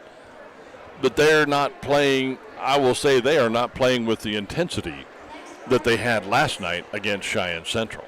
No, and I think they're also running into something else. You're taking on a Cheyenne East team. They have not, after starting 4-0, they have not won a game since that 4-0 start. So this is a Cheyenne East team that is kind of, I think, reeling a little bit and getting back in front of the home crowd. That's why the defensive intensity has been there for this team in today's game, is you're trying to shake that off and do it in front of a crowd that wants you to shake off that loss too. Yeah, that's it. And they go over to Scotts Bluff to the tournament over there, the border battle, and ran into a lot of really good competition over there. Tough teams. Yeah, the St. Joseph's was, Kearney was good, Scotts Bluff was good. It was like, holy moly. But now, back here on their home court, different ball game, different ball team. Well, and they're also trying to break one other trend, and that's they've scored over 65 points in 4 of those games. Those are all of the games that they've ended up winning so far this year. They've scored those 65 points. So that's a big hammer. We'll take a break. When we come back from the break, we'll give you an update on what exactly went on in college football tonight, as that's coming up back in 2 minutes. You are listening to and watching 1480 K-Red. There's a lot going on here with the new 2025 Kia Carnival MPV. AJ Miller here for Kia of Cheyenne. It's time to see the new 2025 Kia Carnival with new styling, redesigned wheels, headlight and taillight design, a 287 horsepower engine and extensive driver assistance features, plus available dual power sunroofs, heated ventilated seats, and premium audio. Come by Kia of Cheyenne, call 775-0123 or go to kiaofcheyenne.com and we'll make it easy. That's the sound of a Mountain Dew. And that's you enjoying its refreshing citrus kick. That's a cool breeze suddenly whistling through your hair. Whoa! That's you realizing you're now on a mountain. This is epic! That's you stating the obvious. That's you stepping up to the plate. That's you winning your kickball game. Yes! Let's go! That's you taking another sip of your Do the Do. Taco John's queso is so good you could drink it. Or you could enjoy it in a cheesy queso boss burrito or with our potato olays. Forget it. The ultimate queso takeover is back for a limited time at Taco John's.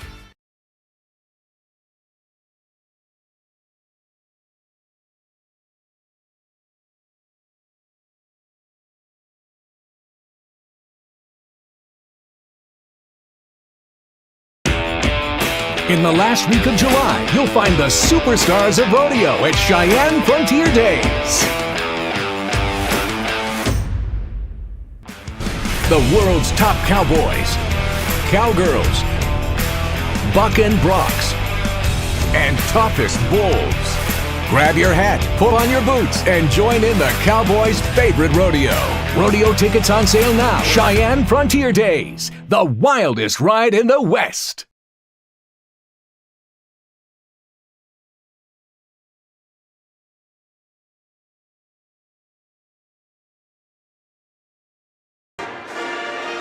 R.J. Fox, Caleb Berggraf back at the Thunderdome where the T-Birds lead 23-6, blanking Casper Natrona in the second quarter.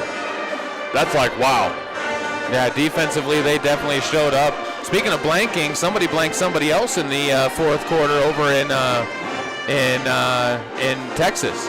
Yeah, the Cotton Bowl Classic played in Dallas. How about this? Ohio State defeats Texas 28-14. So Ohio State and Notre Dame will line up, I believe, a week from Monday. I believe it is going to be on Monday, and that'll be a fun one. I think most of the world is going to be cheering for Notre Dame, but that'll be a really fun contest between those two sides for the national championship. Jack Sawyer, by the way, scoops an 83, scoop and score 83 yards, and cemented that OSU win, 28-14 over the Texas Longhorns. Keys to the second half of this one. What do you need to see from both teams? Well, for Cheyenne East, you want to see more of the same. You want to see some defense. Really, offensively, still not impressed with either squad, especially Casper Natrona. Did not score a point through the whole second quarter. But, you're going to start your starters. You're going to trot your guys out there. And that means a big dose of number 30 is what you're going to see out of Casper Natrona. Yep, you're going to see him handling the ball an awful lot, and I think you're also going to see Casper Natrona continue to try and keep this pace slow. That is one thing they did successfully, and that's keep Cheyenne East to just 23 points on a team that averages 63. Right. And, that's defense has been the name of the game, and that's what it was through the second quarter. But the problem was it was pretty much all Cheyenne East defense. So it'll be Cheyenne East basketball to open things up for the third quarter.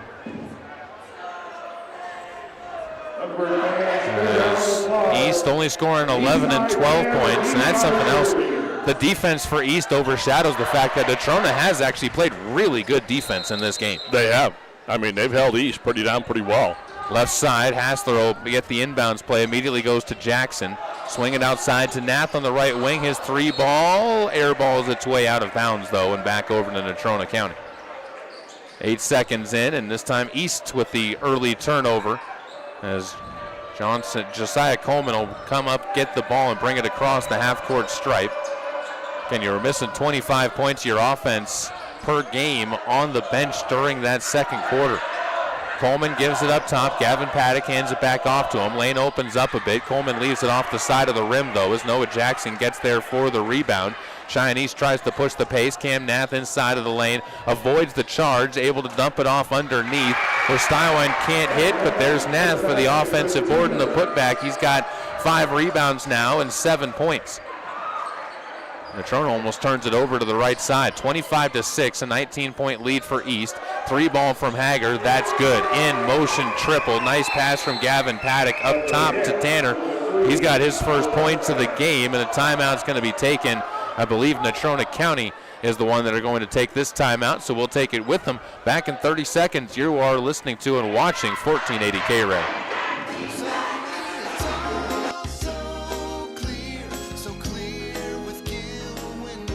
The Gill Window Company in Cheyenne is a family-owned local window supplier that's been servicing Cheyenne and the area for over 30-plus years. If you're looking for replacement windows, sliding patio doors, or custom windows, the Gill Window Company is the perfect choice. Call 307-778-3037.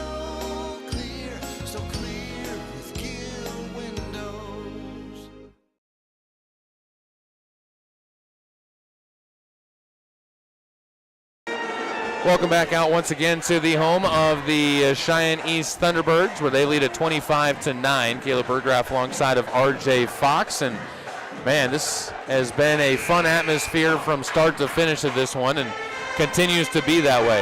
Yeah, it does. And I don't know. I don't want to say I'm a little baffled, but, Natrona came out playing pretty decent. Gave up a bucket. I think that's why the timeout was called. You're playing good? Okay. Now you reinforce what you were doing. Timeouts aren't always for correcting things that are wrong. Sometimes coaches will use those as, what are we doing right? Yep. As Natrona County will come out with full court pressure. Hassler will take over the point as he's helped out by Nath up the court, and Hassler eventually crossed the timeline with 6:56 to go. Third quarter action. Foul called up top, and they're going to call the blocking foul against Gavin Paddock. First team foul against Natrona. And first on Gavin. As Cam Nath will do the inbounding from the far side for East as they line up in front of the cheerleaders. And go into the backcourt. Trey Johnson will cross over the center court stripe. Wants to try his left. Pulls up at the elbow, backdoor, no-look feed to Cameron Nath, who gets taken in the side by, I believe, Carter Cox. He was trying to avoid. Yeah, he was going to jam that one home again. And that is going to actually go against Josiah Coleman. It's his second foul. So Coleman ends up picking up his second. Cam Nath has got a 2 free throw opportunity at the line and makes the first. 2 for 3 at the line now on the game for Nath, 8 points. 8 of the 26 for Cheyenne East to lead this one by 17. Second free throw, that one kicks out to the right. Josiah Coleman there for the defensive board. Stays a 17-point game on the Taco John scoreboard. Natrona County, skip pass near side, finds Josiah. He'll step into the lane, floats it up with the right hand, and somehow settles it down. Josiah's got 6 points, and immediately those 2 leading scorers for this Natrona County team score their first 5 points in the blink of an eye. Hassler goes left side. Stywine nearly stripped of the ball, gets it to Nath. First shot no good, second shot no good, gets a third time and fouled on the way up for this one. He'll have 2 more free throws coming after a pair of offensive rebounds. Boy, Nath doing yeoman's work under the bucket. That's what you call the stat padding. Yeah, that's the Angel Reese School of Basketball, where you shoot, you miss, you get your own rebound. You shoot it back, you miss, you get your own rebound. A little bit less intentional maybe from Nath, but... So free throws coming up for Nath. Everybody was confused. They all thought it was on the floor. Nath and the official who called it were the only 2 who were acting like it was going to be free throw attempts for him, and he makes the first. Well, he's on a trend right now. Make one, miss one, make one, miss one, make one. And I can tell you what the trend would say he will do on this next one, but then everyone's going to yell at me and say broadcasters jinx. Yep, you jinxed the heck out of that one. No, it's only if I said I didn't say it. Okay. I didn't say it yet. But you insinuated. Hey, insinuations are something complete. You can insinuate all you want, or else I wouldn't have a job. No pictures, no proof. Nath will take the second free throw. See, he gets it to go. See, there you go. See, you can insinuate all you want. You just and just can't call it out on it. Coleman with the basketball to bring it up against full court pressure from Cheyenne East. Right side, Turnbull takes into the lane. He'll rise up, blocked away by Jackson. Rebound back down to Nath again. He's already got 8 of those. As Stywine will bring it up the court, and as he tries to stop, slides his way in like he's sliding into second base on a stolen base attempt. Meanwhile, Trey Johnson denied by the rim. Offensive rebound, Noah Jackson. He puts it up and in for his first points. 19-point lead, the largest of the game for Cheyenne East. Almost a chance to make it bigger as a near turnover. Stywine just couldn't quite get the ball, and cutting through after he got beaten, Garrett Paddock takes it to the rim. And Natrona trying to get back on this full court press, cannot do it, but they shot missed inside by Trey Jackson. Rebound by Josiah Coleman as the tempo has again increased with 5:18 to go in the third quarter. Garrett Paddock pump fakes, gives to Turnbull. Top of the key against the man-to-man defense being played by East in the corner. Near side, Cox for 3 off the side of the rim. Rebound tipped to himself by Nath for his 9th board of the game. Gives up to Hassler to cross the line. Skip pass near side. Trey Johnson, step back 3 is good. Camden Hassler's second assist gets Trey Johnson up to double figures. He's the first player to double figures. second player to double figures. Stylewine stripped to the ball from behind. Coleman comes away with it.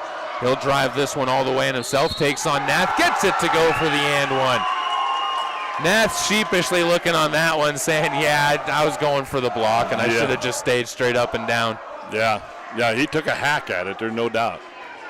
Coleman to the line, where he's 2 of 4 so far.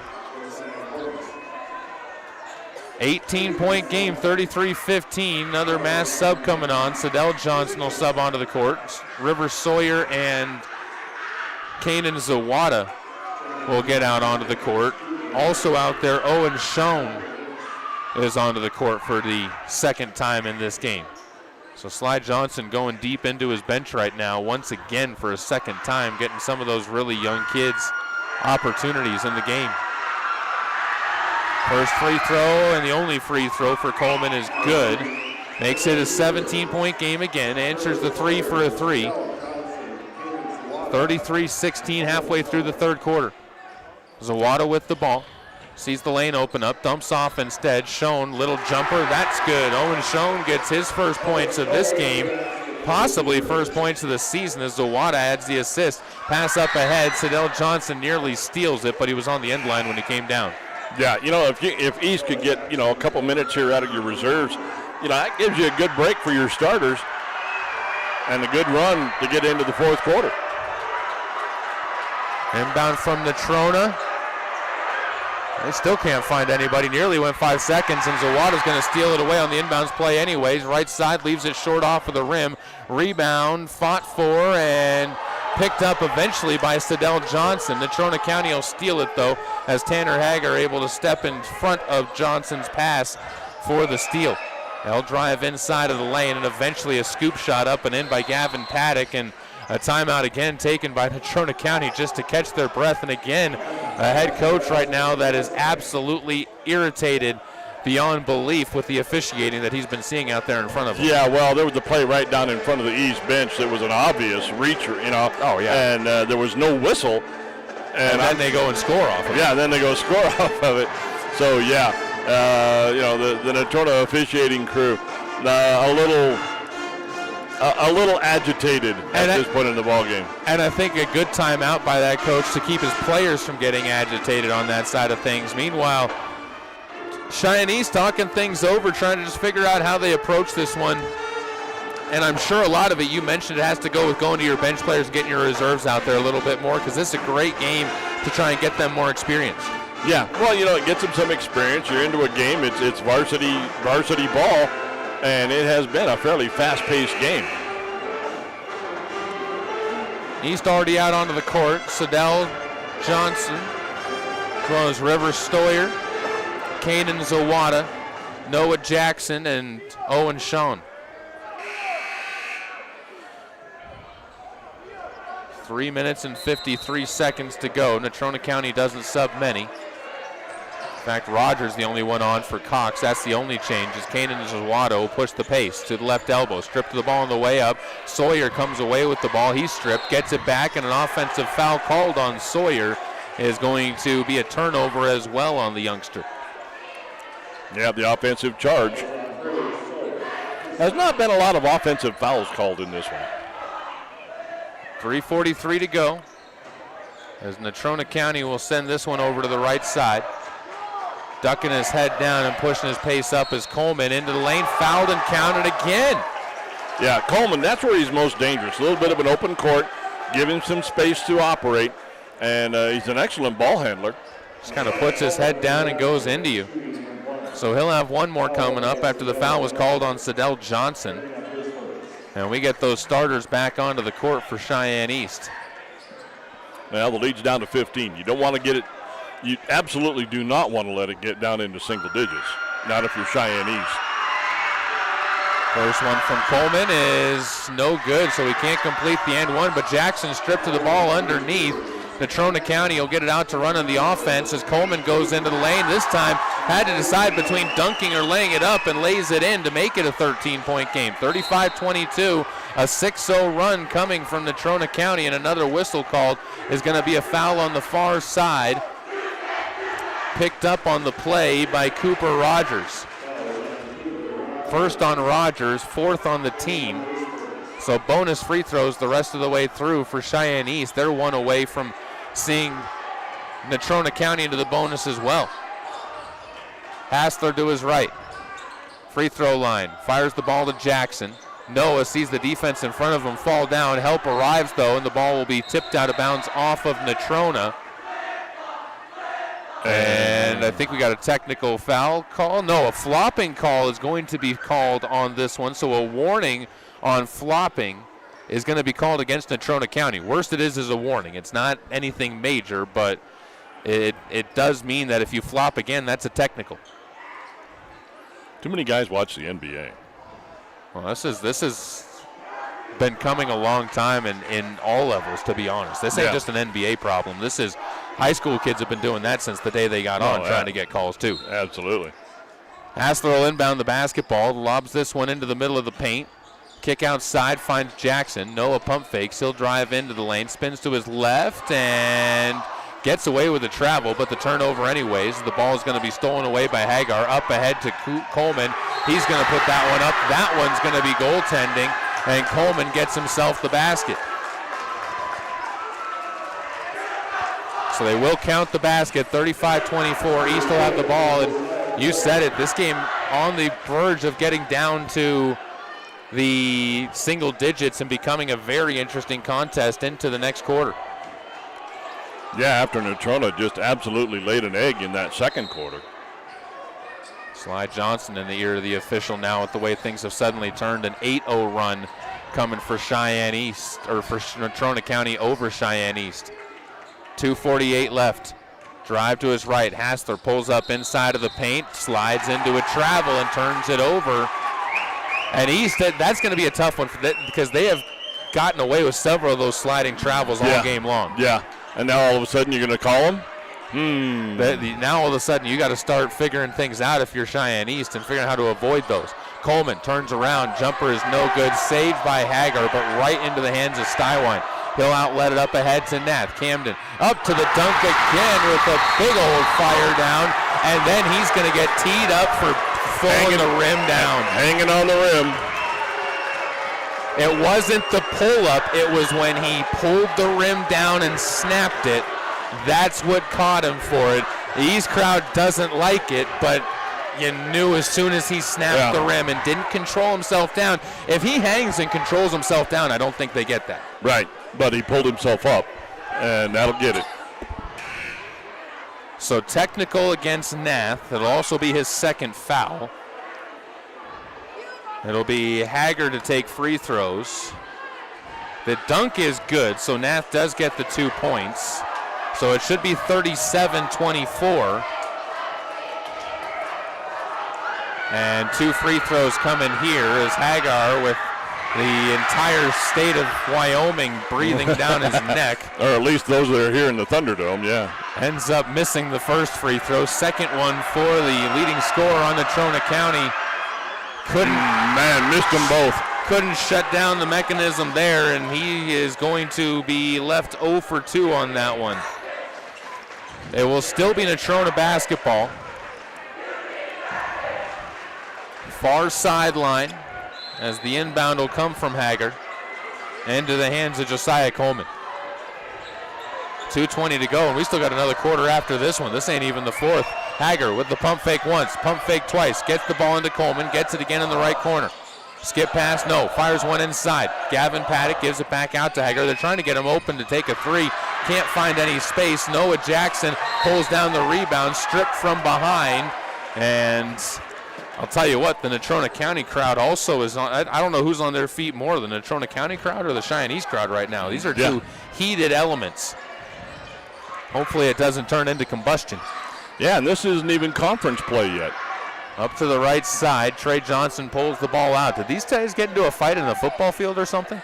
Well, they don't like each other very much. I know that. Sadell Johnson takes it over to his left. Bounce pass inside to Hassler. Kick back out to Trey Johnson. Another corner three. That's his spot. He's got his second triple of the game from the same spot. Camden Hassler's second assist. Boy, Cheyenne Central needed that score, or Cheyenne East. 16 points the lead, puts a little bit of a silencer to that run, and now a steal is going to be called back as Sadell Johnson's going to get whistled for a foul. His second bonus free throws for Natrona County is stepping to the line. I think will be Hagar again. So he's got 2 more free throws coming his way. And we'll see how loud Cheyenne gets for this one. Check and see if we got a score update from the boys game going on over in Central at the field house. That game wrapped up 57-37. The Central boys with the win. Getting the win over Green River. First free throw on this one, up and no good. First Education, where the future Excuse me, was good. Apologize. Locally owned credit union that's committed. So one more coming up. Our community, and by D's four-wheel drive. As Coleman will sub over to the bench, and Rogers as well will join him. Patton True onto the court for Natrona County. Shot short off of the front of the rim. Rebound loose and picked up by Sadell Johnson, who has to shake free of a couple of different Mustangs and then gets fouled on his way up the court trying to pass the ball to Trey Johnson. Town and Country Supermarket on the south. And the foul this time going against Gavin Paddock, his second. That's free throws now for East. Both teams into the bonus. National Insurance, Phil Maggard. Boys scores #1 in Class 4A. Well, Natrona is certainly going to be a scrappy team all season, but they seem to be a real hit and miss offensively. It was first free throw no good for Trayden Johnson. Cheyenne Central. He was 3 for 3 prior to that one in the game. All those coming in the first half as mass subs onto the court once more for Cheyenne East. So we don't have a final yet from across town. More of that bench getting Cheyenne out there East. for That's Slide probably Johnson. A pretty good battle, but almost a platoon squad. Yeah, well, they will after the second free throw. Phil Maggard. Well, if he makes it, Hager pulls down the rebound. Cherry picking up the court. Cox able to lay that one up and in. Yeah, Carter Cox gets his first basket. And then the turnover. So Natrona gets it on the near sideline after that turnover and embellishes the issues that East is having of consistency right now. Slide Johnson seems to be, really intent on getting some of these younger kids, playing time, which I'm all for.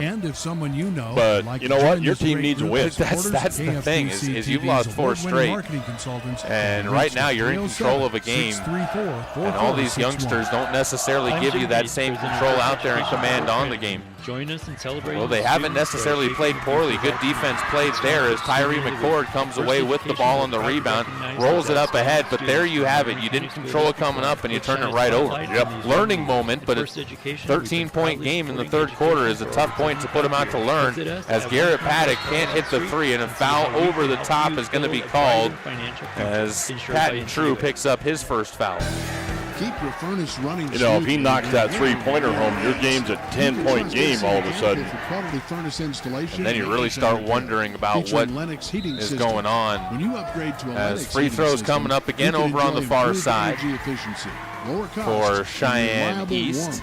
Whether it's installation, maintenance, or repair. And I would say you could be saving foul trouble, but that's really not even the case. Nobody has more than 2 for anybody on Cheyenne East. To schedule your appointment and keep your home cozy. Free throws at the line for Tyree McCord. Booster Spearwear with Cheyenne Central, East, and South High School. The first one is up and good. The largest selection McCord of gets onto the board. fan apparel. Boosters also carry almost everybody that's played has scored in this game so far. Lyco baseball Sawyer and has not. Stywine has not. Extreme softball Staywine, and much more. is not. It's the second free throw, no good. Rebound. It's going to get poked out to Gavin Paddock. And Sport Tech. Outlet back up ahead into the lane, and Euroing True is going to be Peyton True for his first points of the game. 41-29, a 12-point affair. East will cross over the timeline with McCord. Kick over to the right side wing. Is driven into the lane by Nate Pyle before it's backed out. And resetting everything, Kanan Zawada. Zawada into the lane, takes a bit of contact, no call from the officials, and Hager comes down with the rebound for Natrona County. You mentioned it, cut it to single figures here, and all of a sudden it gets different. Into the lane, blocking foul called, but the shot doesn't roll through, so just 2 free throws coming up for Peyton True, or Patton True, but that nearly did give Natrona County. That rolled just off. Yeah, I said, they cut it to 10.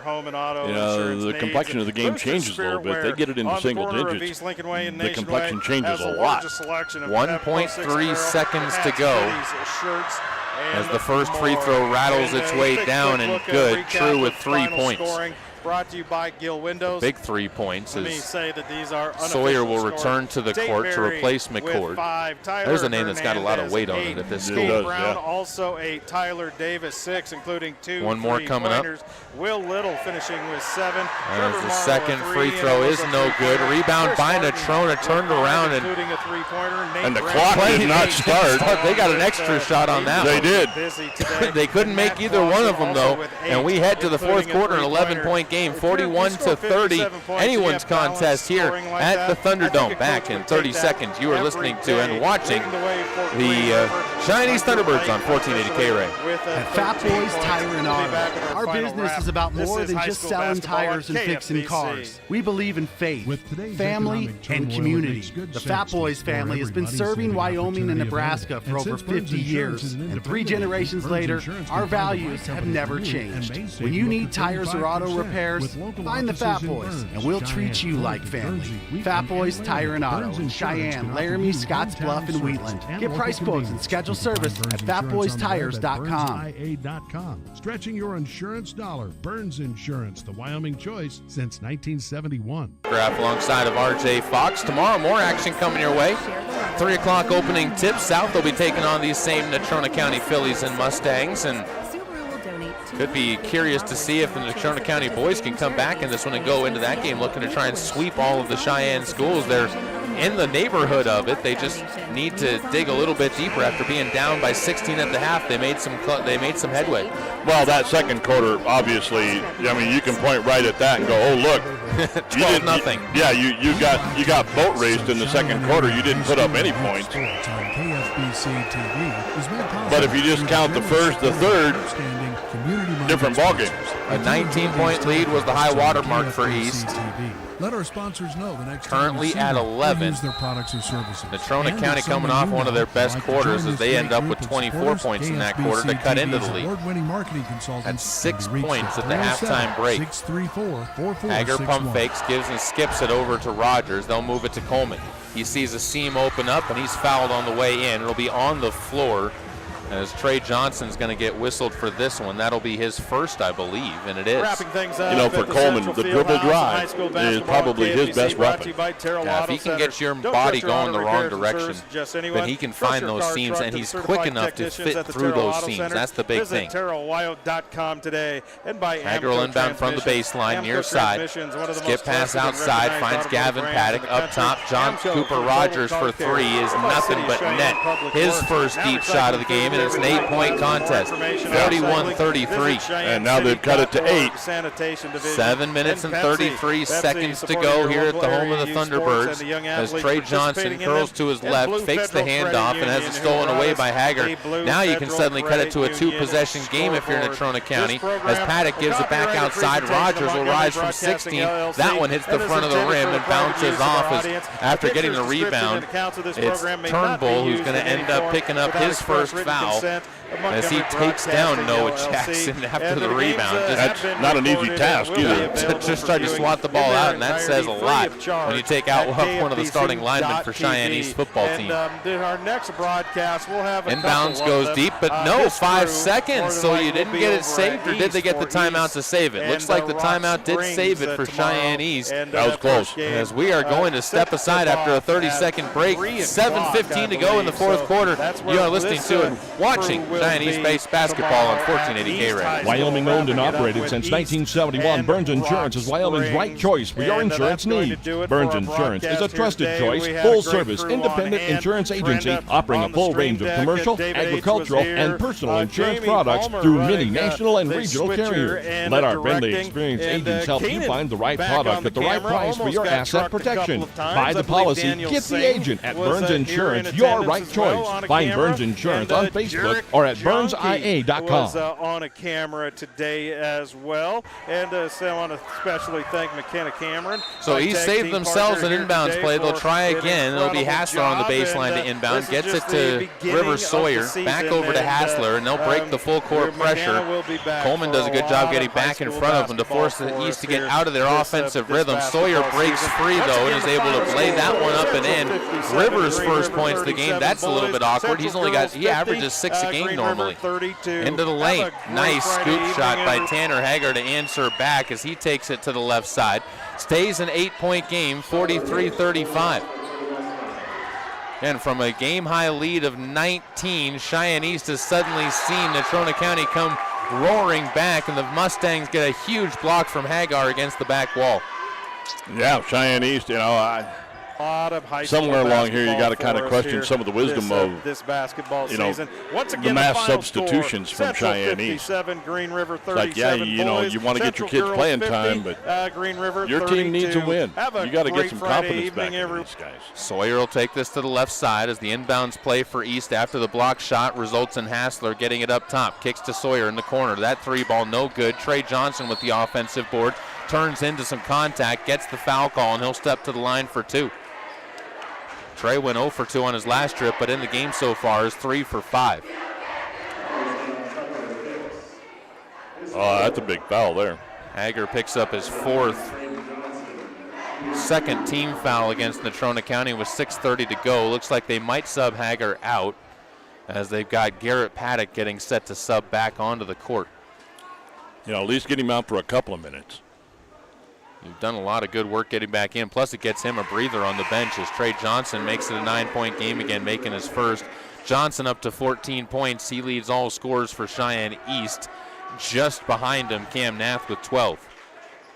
Those have been your main 2 cogs in the machine for the Thunderbirds, who look to go back up by double figures again. Second free throw, no good, off the heel of the rim.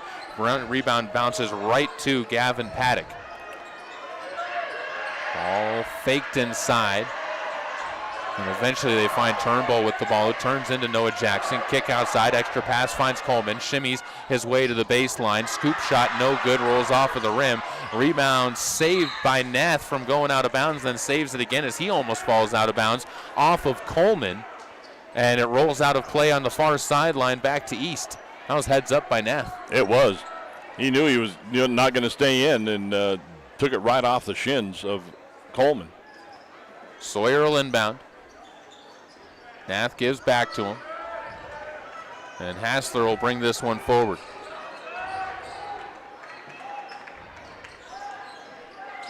Nath with the handoff, has some trouble with it, able to recover it. Brings it to the right sideline. Finds Noah Jackson. Curls his way to the left sideline again. Fakes a pass in. Gives to Hassler. Nobody there. Backdoor pass. Nice feed. Hassler's 3rd assist of the second half gets Johnson up to 16 points and the lead up to 11. Good job by East in settling it back down. 5.5 to go. Natrona County needs a basket back again here. Now that you've got it back to 11, you're going to be more than happy to just trade buckets. A foul is going to be called against East as Nath ends up knocking Garrett Paddock off of his balance. And that'll be an inbounds coming from the near sideline for Natrona County, who's still going to keep Hager on the bench. Paddock will inbound. Garrett gives it to Josiah Coleman, and he'll move the ball along back over to Rogers. Rogers tries the right side. It's going to be deflected out of play off the foot of Hassler with 5:18 to go. 2 minutes from 10 o'clock here in Cheyenne. Late night basketball here from Cheyenne East. And still anybody's game. 46-35 with 5:17 to go. Rogers gets the inbounds from the far sideline. Gives it to his right. Waved through by Garrett Paddock. Rotated back to Garrett, all alone on the left wing for 3. No good. And a foul is going to be called against Sidell Johnson after the shot went up. So it's going to be a possession foul against Sidell, which is his 3rd. And Natrona's going to get the ball on the far sideline, I believe. Yeah, he ran right through a screen. So Natrona County gets another possible chance to score. They'll do an end line inbound on this one. I thought it might be sideline based on where, but said it was underneath the free throw line. So end line instead of sideline. Mustangs skip it to the near side. They'll wait for Coleman to cut baseline, but didn't wait long enough as the pass to him is out of his reach. And Natrona County will head back on defense after a big turnover. Yeah, Natrona that time, the big mistake. They need some urgency is what the Mustangs need. And East, more than happy to trade buckets. Burn clock. Inbounds play will go to Stywine. Gets it over the timeline with 4:48 left in this game. Pass underneath. Jackson, turn around, can't get that layup to go. Bounces into the hands of Hagar, who's come back onto the court. Josiah Coleman gives to Hagar, pump fakes, gets to the baseline, stripped to the ball, gets his own rebound. The one-hand tip-up is no good. Jackson there for the board. Outlets it up ahead to Stywine. He'll skip it up ahead from the middle. Sidell Johnson can't get the alley-oop layup to fall through, and East somehow still retains it as they get it to Hassler to the right side. Drives the baseline. Underneath pass finds Sidell up and traveled with the ball, they say, as he up-faked himself into actually going up. Yeah. He was a little too sincere with that one. So the ball will go back over to Natrona County again.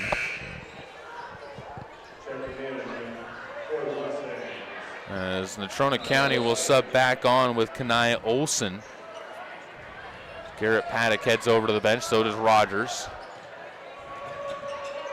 Hager looks to skip one way, finds Coleman underneath the basket instead, and he'll float one in. 37 points now for Natrona, cuts it back to a 9-point game. Yeah, I don't know how you can lose track of Coleman. Yeah, he was all alone underneath the hoop, had 4 feet of space around him. Up the court, Hassler tries to work his way around the defense of Gavin Paddock, can't do it. Instead, they give it back over to Kanan Zawada.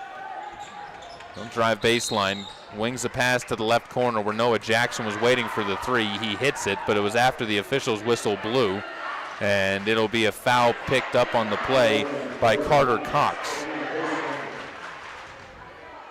3:37 left to go. Hassler will inbound. Sends this one deep back to Zawada. Spins to his left, lane opens up. Zawada this time puts the floater up, gets his own rebound on the miss. Second chance, that's also no good. Gavin Paddock secures the board, and Natrona County can trim it down to 6 or 7. They'll move it around, looking for Coleman in the corner. No, it's Cox. His 3 ball tips off of the rim, no good. Josiah Coleman, he followed it up, but couldn't get his tip in to fall through either. And another empty possession for Natrona County.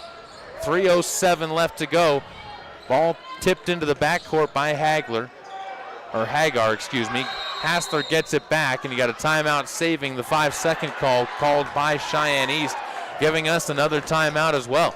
We'll step aside. 2:59 left to go here in a 9-point game. Natrona County putting it all out there here at the Thunderdome, but Cheyenne East holding them at arm's length. Back in 30 seconds on 1480 K-Ray. She shoots, she scores. It's nothing but net for your family dinner tonight at Two Doors Down. Two Doors Down is perfect for the active family with an expanded menu featuring Cheyenne's favorite gourmet burgers, served with bottomless fries, to your favorite platters, pastas, pizza, salads, a full kids menu, and much, much more. It's Two Doors Down. For a complete menu and specials, go to twodoorsdown.net. Two Doors Down, 118 East 17th Street. Flippin' great burgers since 2009.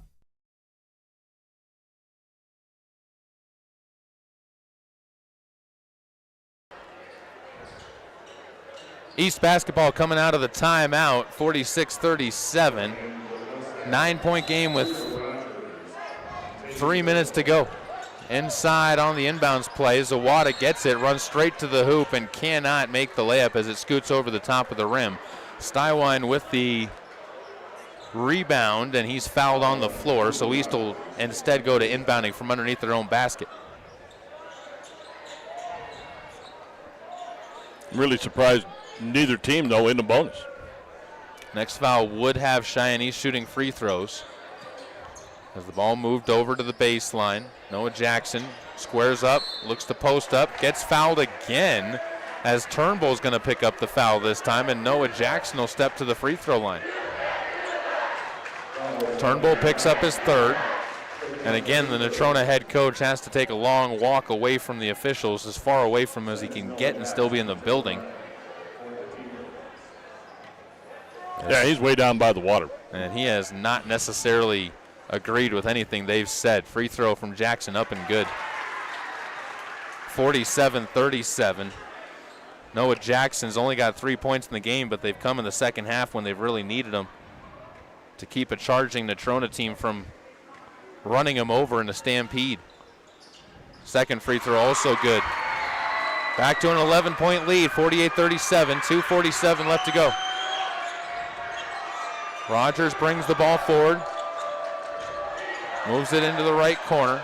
Swing pass underneath where Hagar falls to the ground, looked for the call, doesn't get it, throws the ball away. Sadell Johnson gets the steal as it'll be Hassler to bring it forward, and he'll pull the ball out as now East is going to look to try and run some clock. Setting it up into the half court. Hassler tries the right side, runs into Coleman, and also they're just trying to get fouled to get to the free throw line at this point too. As Hassler gets free throws, he hasn't scored yet in the game. He's contributed other ways, but no scoring.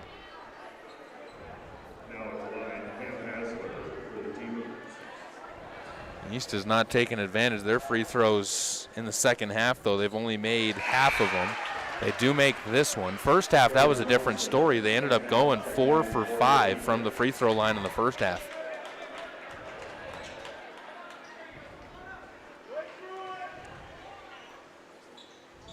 Second free throw, no good from Hassler. Rebound tipped out of play, goes to Natrona. Staywine was the one who got on the ball.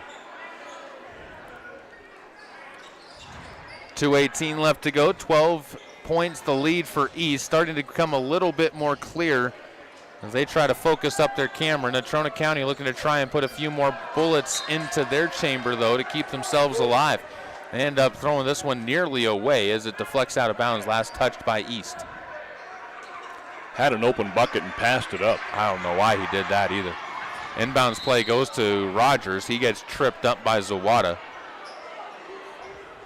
And that'll be the third foul on Kanan Zawada.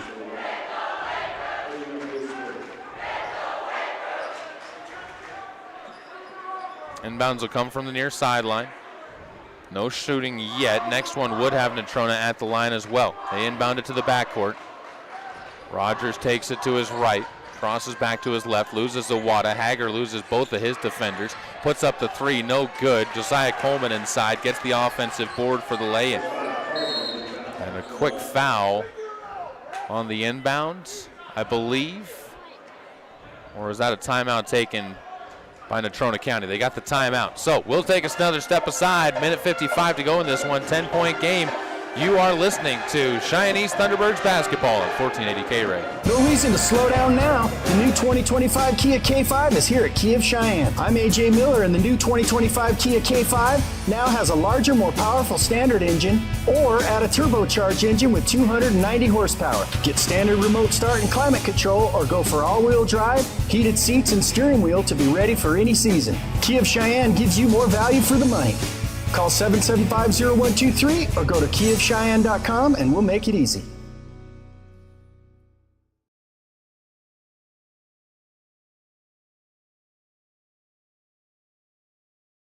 Fancy things with a computer and a camera. Well, I'm doing things. I don't know if I'd call them fancy or not. I'm doing fancy things with my voice. We're both fancyifying things up here. Hassler will inbound the basketball for East and then throws it away. Turnbull jumped the passing lane and then goes spinning on a nice breakdancing move into the corner.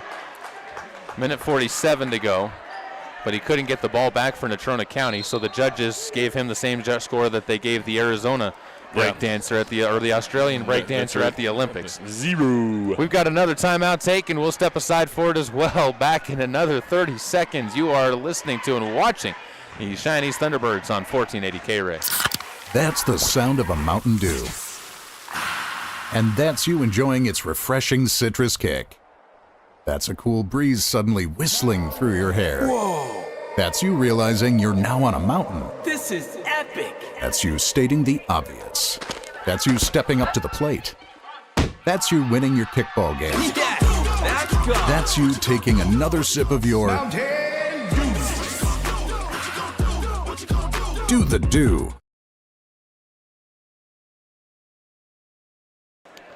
Welcome back out to the Thunderdome. Minute 47 left to go. Timeout taken, I believe Cheyenne East took that last one, as they will have the inbounds coming from the far sideline in the corner on 90 feet from their own basket. Inbounds play quickly taken by Cam Nath. It'll be Sly Johnson to bring it forward. So he'll feed it up ahead to Zawada, then fired back to Nath again as Zawada just avoids the offensive foul. Hassler pockets it for a moment. He'll swing it back out to Zawada. Now you do see Cheyenne East going a little bit more into a kind of holdout mode, and they keep getting bailed out by fouls. Cooper Rogers picks up another one as he ends up fouling Zawada, who cut into the lane. Yeah, at this point in the ball game, you would rather just make the pass and back it back out and burn some clock. Yeah, it's the tough thing about that 5-out offense that they're running right now is you don't have a known person that you know where they're going to be at to dump the ball to sometimes. And Zawada getting fouled, it gets bailed out by the foul, but there's some bad habits that you see out there on the court when it comes to these big jump stops that I see East taking. A good team is going to make you pay for those jump stops. Yep. Zawada's second, trying to go 2 for 2, is good. He's got 4 points in the game now. 51-39. Natrona County still dealing with full court pressure, is going to break it with Hager taking it up top. He'll attack into the lane, and too strong off of the glass on the left-handed layup. Moves it, or rebounded by Sidell Johnson. Outletted by East up ahead, and they'll get a nice easy layup by Zawada as he gets his 6th point of the game, 53-39. East on their way to that win with 60 seconds to go. 3 ball bounces off the rim from Hagar. Turnbull turns around after getting the offensive board. That's no good. Hagar punches the rebound outside where Rogers recovers it. His 3 ball off the front and no good. And then Hagar comes flying in and is going to end up hip checking his way into Staywine, and that's going to end up giving the ball back over to East, I believe, for free throws. Or excuse me, they're going to say Staywine gets the foul at Hagar. That is the exact opposite of the way that I would have called that one, but I am a long ways from the court. Yeah. These officials have been interesting tonight. Very. Interpretations. First free throw is good for Hagar.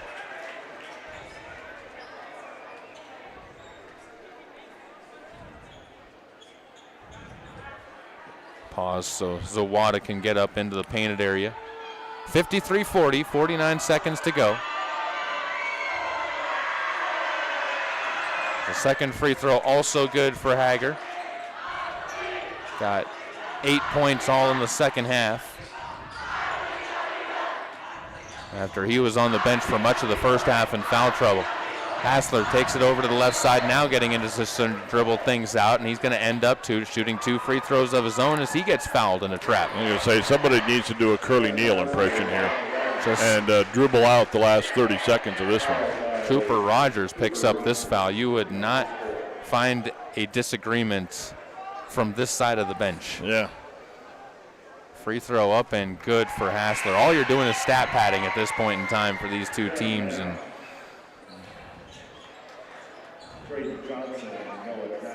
mass subs again. Trey Johnson will get back onto the court. Noah Jackson also returns. I will say, after a scoreless second quarter, Natrona made a pretty good run here in the second half. Absolutely. And really only needed a couple shots to fall here and there. A 35-point second half for Natrona County as they turn it over on the way up the court. And another foul. I didn't even see either player reaching for him. I didn't either. Like that one. I'm keeping my mouth shut. That's all I'm going to do. I'm going to keep my mouth shut on it. I'm not going to get myself in trouble with the WHSAA. And I'm going to keep Larry happy by not getting myself in trouble so I can keep helping you guys. That'd be good. On the WHSAA. But yeah, off the record, I have some thoughts on that last call. Free throw is good by Traden Johnson. 56-41. And something it does is it does diminish a little bit. When you just look at the box score now, it diminishes a little bit of what Natrona's guys did in this game coming back, as you were talking about. Yeah, I'm telling you, there was a point they had this thing down to 8, and they had a chance to cut it down even more. Just needed a shot to fall. Both free throws by Traden Johnson are good. Well, that is the other thing. East took a ton of free throws in this game and took advantage of them. Yeah. That's been the difference, I think. That in the second quarter. Those two things were the deciding factors in this one as Natrona County gets up top to Josiah Coleman. Out to Rogers, looking for somebody to get up for a three. Hagar up top, pump fakes, draws the contact, doesn't get the whistle there. I got nothing on this one at this point in time. Like I don't know what I don't know what they're seeing and what I'm saying. We might be watching two different games right now. Yeah, I can't argue. So we just get a technical? We already had a bench warning, I thought. Did we just get a technical on him? Natrona County's coaches have looked over their players and said, just keep your hands down, just back off, and we're not going to. Yeah. They're still going to play full court, but it doesn't look like the final 12.9 seconds are going to, or they're going to try and do anything. Yeah, with they're not going to end peacefully. Inbounds near side. Coleman forces the ball up ahead to Zawada. He'll break the press. Hassler takes it underneath, and he's just going to dribble it over to the far corner. No, okay, that is on Natrona. I'm trying to defend Natrona here, and then they do that. Yeah. They make a foul with 1.2 seconds to go, as the foul is going to be picked up on the play by, looks like Taze Turnbull, his third. And Hassler to the line for more free throws, where he is 4 for 5 and misses the front end. This one, you almost just say miss this one too and just start the clock. Yep. Call it good. Just chunk this one off the backboard. Paint this one colored and we'll be good. This one up and no good on the shot. Turnbull with the rebound, heaves it at the horn. Misses off the side wall to the right and puts a nice little dent in the padding. We'll put a nice little dent in our sleep watches as we'll take a step aside for a 60-second timeout. And when we come back, we will have final numbers from this one in terms of scoring for our teams. Back after 60 seconds, you're listening to 1480 K-Ray. Since 1992, I take Cheyenne Auto Repair and Service. This is Larry Prawley from the Morning Pro Shop on KYOI-FM, inviting you to come to locally owned and operated Cheyenne Auto Repair and Service at 604 West Lincoln Way. I can tell you everything that needed to be serviced or fixed. John and his professional staff have been there to take care of those minor annoyances so they don't multiply into bigger problems. For example, regular oil changes, replacing a heating and air conditioning unit, shocks, windshield wipers, batteries, even replacing the bulbs in my headlights and my brake lights. But the most important feature at Cars is that John is a TechNet professional, which says he is one of the best and trusted in the country to do service on your vehicle. Open Monday through Friday. Stop by to 604 West Lincoln Way or call for an appointment at 632-0498. Cheyenne Auto Repair and Service.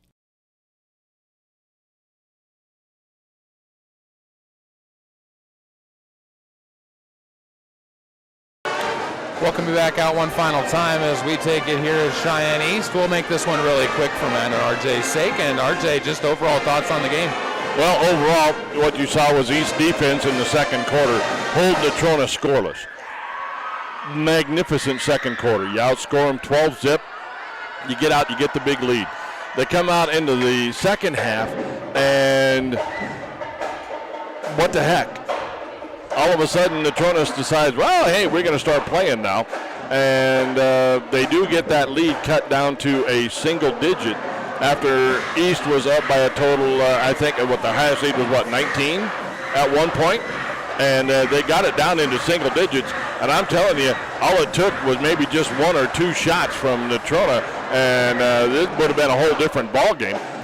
I'm all for getting the kids playing time, but you know, at this point in the season, you want to get your team a win. You know, they were East on a 4-game losing streak. They lost their home opener on Thursday night to Kelly Walsh, got smoked. and you needed to win. And, man, you almost gave it away.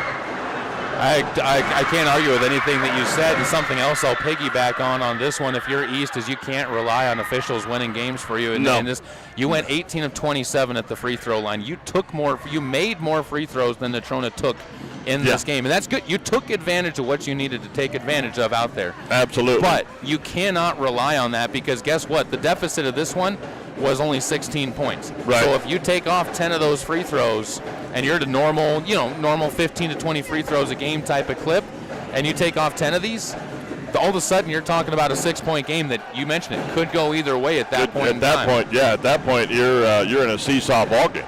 So, with that, our final numbers in this one. Trayden Johnson, our player of the game from the Cheyenne East Thunderbirds, 18 points for him. He hit a couple of corner threes during that push by Natrona that really silenced those runs early on. 12 points and double-digit rebounds for Cameron Nath for a double-double, his first of the season. Camden Hassler with 3 points, 2 for River Sawyer, 7 points for Sidell Johnson, 6 for Kanan Zawada, 4 points for Noah Jackson. Owen Schoen with a 2-point game, and Tyree McCord with a point as well. Josiah Coleman, 17 points again for him with limited minutes in the second quarter. He did a really good job bouncing back. He did. 8 points for Tanner Hagar, all in the second half. He did a good job of bouncing back as well.